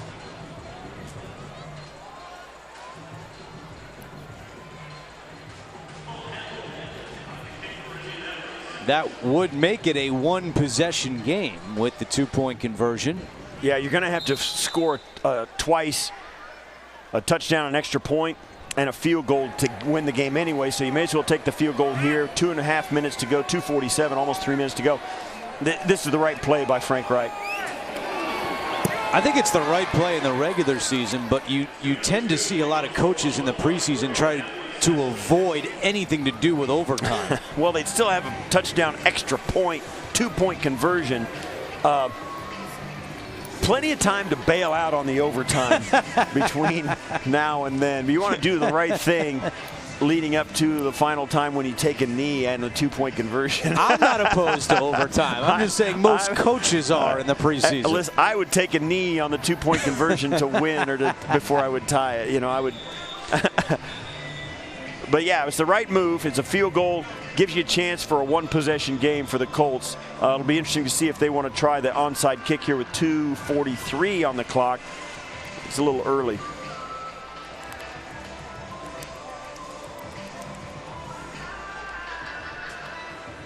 It was a long, sustained drive by the Colts. Well done by their offense.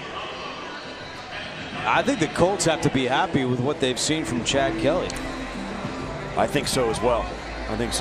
He seemed like he had a command of the offense. He showed a lot of poise and pocket presence. He had a live arm and was accurate with his throws. He gave some receivers once in a while a chance to make a play when they needed it. And he had the long run for a touchdown and did some things with his legs as well.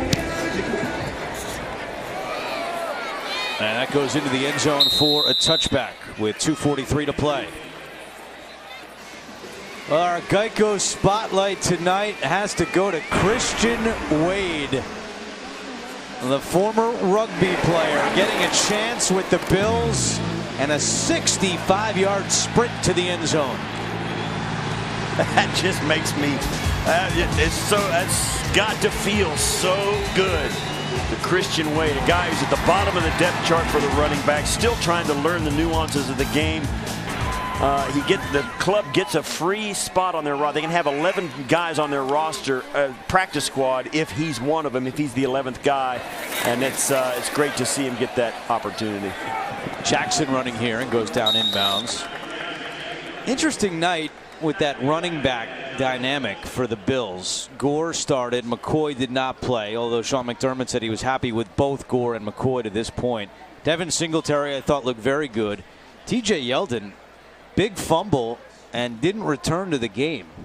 Marcus Murphy came in. He looked good. Christian Wade, we just talked about him. Even Sonoris Perry got some handoffs for the Bills. So Sean McDermott making it very clear to TJ Yeldon that they are not going to tolerate a fumble. As we've hit the 2-minute warning. This is the 2-minute warning. 24-16, Bills trying to lock down a win in the preseason opener. 24-16, Buffalo at the 2-minute warning. There are more ways than ever to connect with the Bills. You can follow them on YouTube, Facebook, Twitter, Instagram, and Snapchat. Join the conversation and be heard. So Tyree Jackson has played the entire second half at quarterback for the Bills. And he keeps it himself here and takes it out to the 33-yard line. It's not a bad play selection. There's no way he was going to throw that football. They want to keep this on the ground and keep the clock running, force the Colts to use their timeouts and use Tyree's athletic ability to maybe squeeze out a first down. If they can do that, they can kneel down and end the game. Well, we mentioned him before. There's number 72, Jerron Jones, who played his high school ball at Aquinas in Rochester, 2010 state championship. Yeah, he signed on Tuesday. Played defensive tackle in high school and at Notre Dame, where he played his college football, and then went to the New York Giants as a defensive tackle, and then ended up switching positions in the NFL, and ends up now tonight finishing up in the fourth quarter as the right tackle of the Buffalo Bills. It's a pitch to Murphy, and Murphy with a first down. And that right there will allow the Bills to kneel down at the end of this game and end it. And one more on Jerron Jones. His family obviously still in the Rochester area, and as soon as they found out he signed and was going to practice on Tuesday, his mom left work and went to watch practice. Sean McDermott said, I met his mom at practice. We just signed the guy, and now I'm meeting his family. He had been in Rochester visiting the family, living in Dallas at the time, and actually, holding a job down, and got the call and ended up coming right back to Rochester after he'd only left 24 hours before.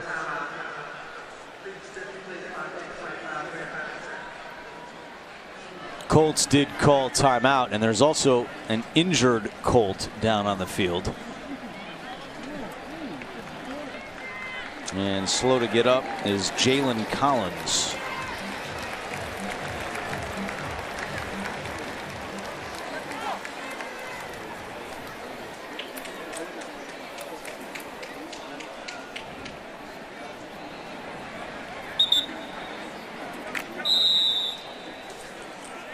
And our first and 10 technology is presented by Toyota. Let's go places. And the Bills will take a knee and run out the clock here in the preseason opener. Well, the Buffalo Bills, who struggled to score points in 2018, open up their preseason with a 24-point game against the Indianapolis Colts. Only averaging less than, I believe, 14 points a game a year ago. And it was... That's Jerron's mother, if you can't figure it out by the shirt. Lakeisha is here.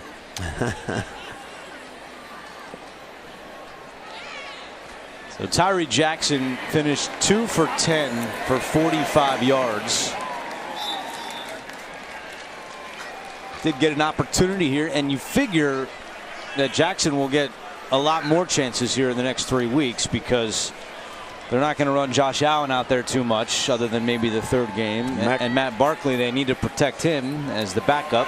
And that's the only guys they have on the roster. That's right. But in the preseason opener, it all adds up to a Buffalo victory. 24-16 over Frank Reich and the Indianapolis Colts.